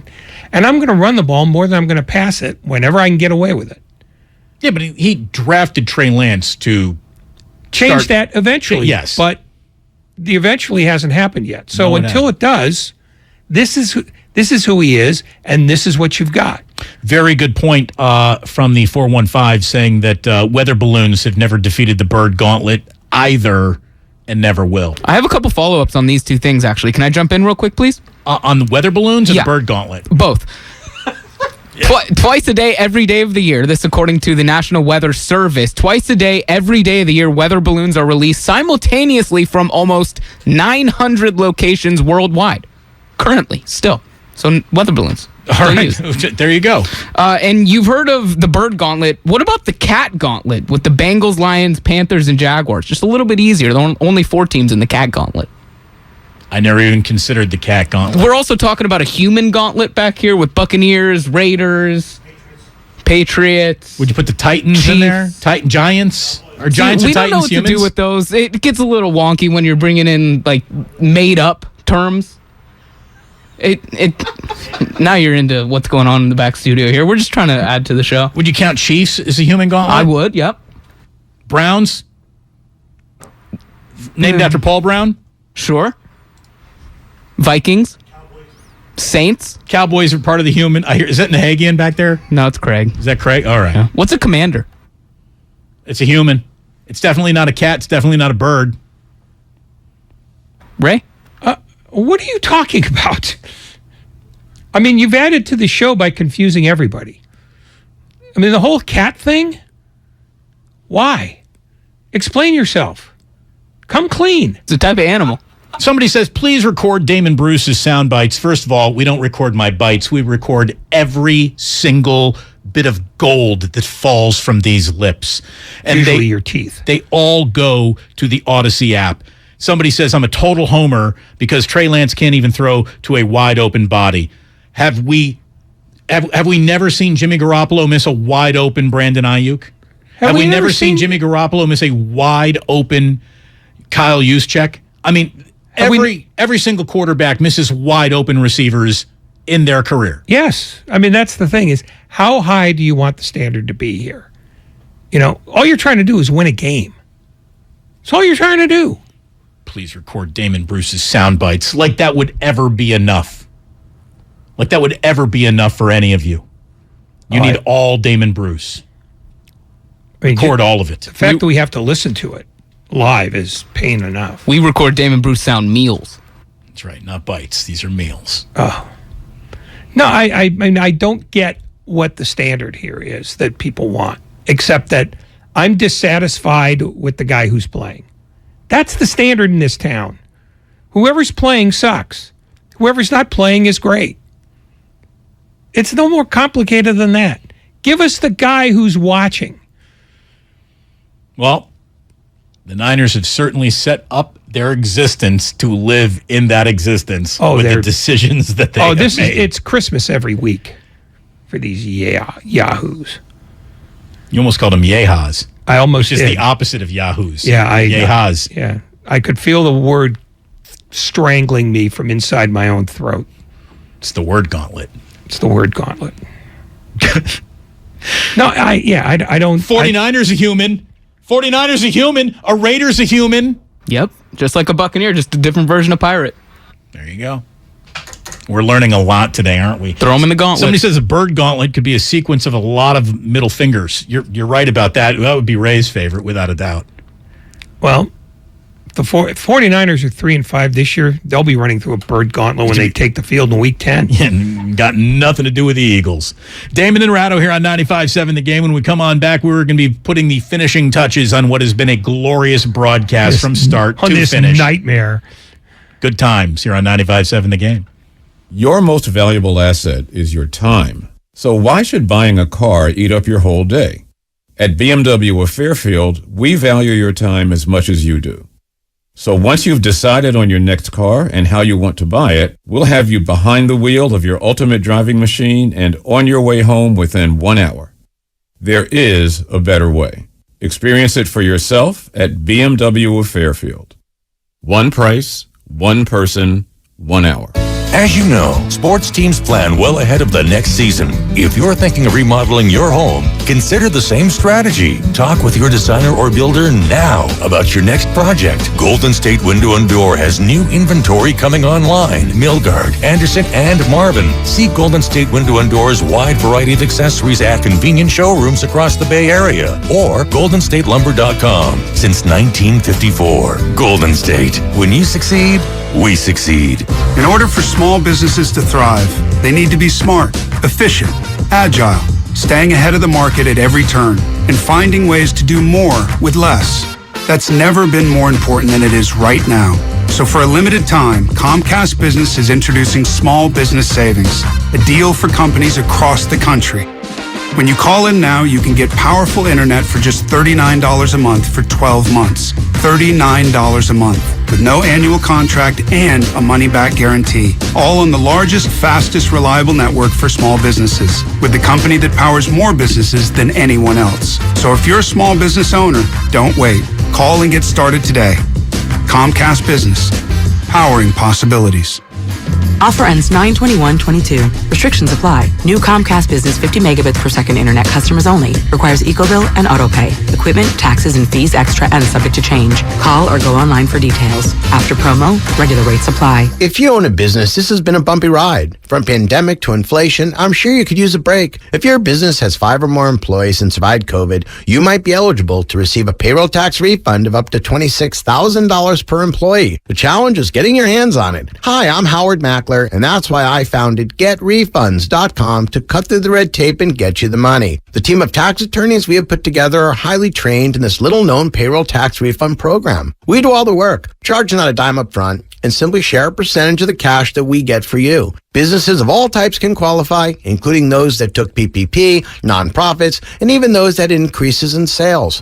We have helped return over $1 billion to businesses, and we can help you too. Just go to getrefunds.com/sports, click on Qualify Me, and answer a few questions. This payroll tax refund is only available for a limited period of time. Don't lose out on up to $26,000 per employee. Go to getrefunds.com/sports. That's getrefunds.com/sports. Are you looking for a rewarding new career? Join the United States Postal Service and apply for roles nationwide. Serve your community with pride and receive benefits including competitive pay and opportunities for advancement. Whether you are looking for full-time, part-time, or seasonal positions, we have options that may be perfect for you. The United States Postal Service is an equal opportunity employer. Apply now at USPS.com/careers. Cache Creek Casino Resort is the place for the biggest names and the very best in live entertainment. Catch the multi-talented entertainer Gary Vee on October 1st and Amy Schumer on October 8th. Then see live championship boxing on October 29th as Alan Sanchez takes on Sal Bustos. This is your time to cash in at Cache Creek Casino Resort. Find tickets and see our full lineup at cashcreek.com. MVP's bonus days are back at Lowe's. Right now, get a special BOGO offer from Bosch. Buy a select Bosch 18-volt bare tool, get a battery free. Shop savings on all of our top pro items. Plus, MVPs earn up to 3 times bonus points on select products. Join today and redeem points for products designed to level up your business. Don't miss MVP's bonus days, happening now at Lowe's. Pricing and offers subject to change at any time. Bonus points calculated before taxes and fees after applicable discounts, if any, valid through 9/23. This view was worth a hike. Right? And it's a good way to stay on top of my health. Yes, I'm Cologuard, a prescription colon cancer screening option for people 45 plus at average risk. Have you screened for colon cancer? Not yet. Don't wait. It's more treatable when caught in early stages. Tell me more. Cologuard is non-invasive and it's used at home. It detects altered DNA in your stool to find 92% of colon cancers. 92%? Yep, even those in early stages. This was seen in a clinical study with patients 50 and older. Any positive result should be followed by a diagnostic colonoscopy. False positive and negative results may occur. Cologuard is not a replacement for colonoscopy in high-risk patients. Do not use if you have had adenomas, have inflammatory bowel disease and certain hereditary syndromes, or a personal or family history of colon cancer. Most insured patients pay $0. Ask your provider or an online prescriber if Cologuard is right for you, or visit Cologuard.com. I'm in. Starting Stronger starts at AutoZone, where they've got battery solutions in the form of free battery testing, free battery charging, and replacement batteries that fit your needs. That's what makes them America's #1 battery destination. Get in the zone. AutoZone. Here's what happened today on The Game. Presented by the County of Santa Clara. The morning roast from 6 to 9. It's so incredibly difficult, even when you have a Josh Allen, even when you have a Patrick Mahomes, even when you're division. Willard and Dibbs from 9 to noon. Can we pump the brakes on Geno Smith is amazing? They scored 17 points and got shut out in the second half. Steiny and Guru from noon to 3. Anybody out there saying, Super Bowl or bust, this is not a Super Bowl or bust year. I'm sorry. And Damon and Ratto from 3 to 6. What an embarrassing night, all things considered, for Russell Wilson. Could you believe that the decision was, we're going to go for a 64-yard field goal? The best of the game, presented by the County of Santa Clara. Book a COVID-19 booster shot now at sccfreevax.org or call 211.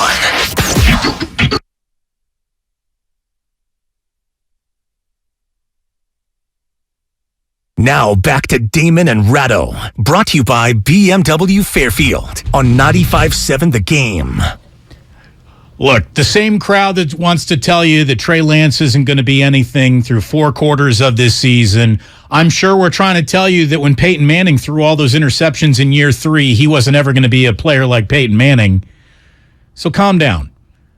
It takes a while to develop quarterbacks. Certainly more than 4 quarters in the worst weather a game could be played in, like in Chicago.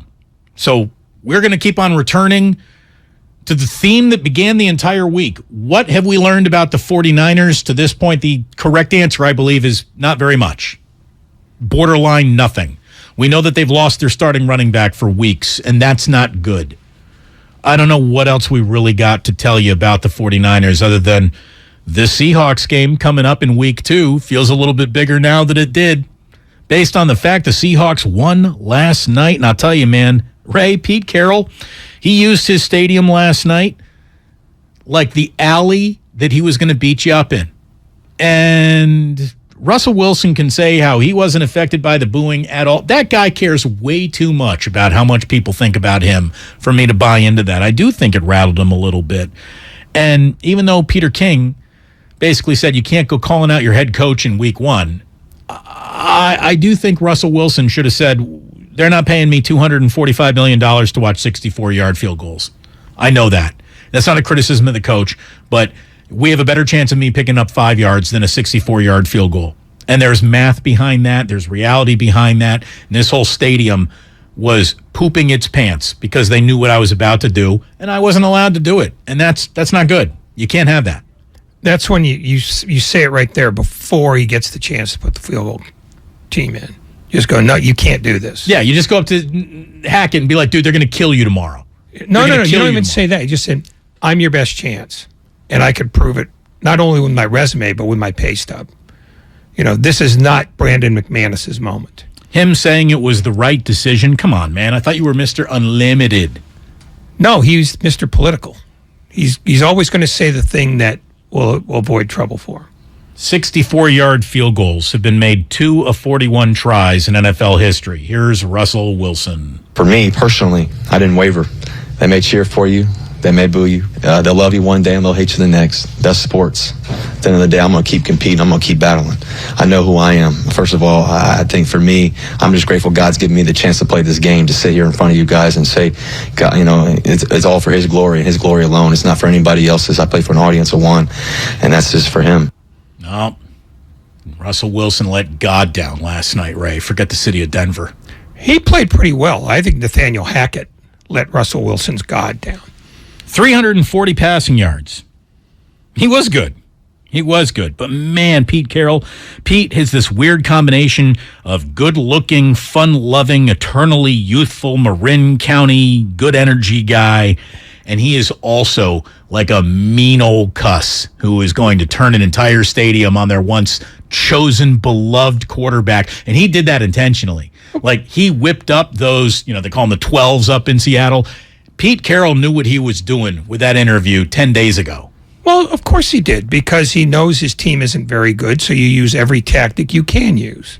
And at this stage of the Seahawks development, the fans are the one thing that he can rely on week in and week out, up until the middle of the season, when if they're 2-6, they're going to start booing him. So, of course he did. I mean, you don't get to be old being a fool, Richard Pryor once said.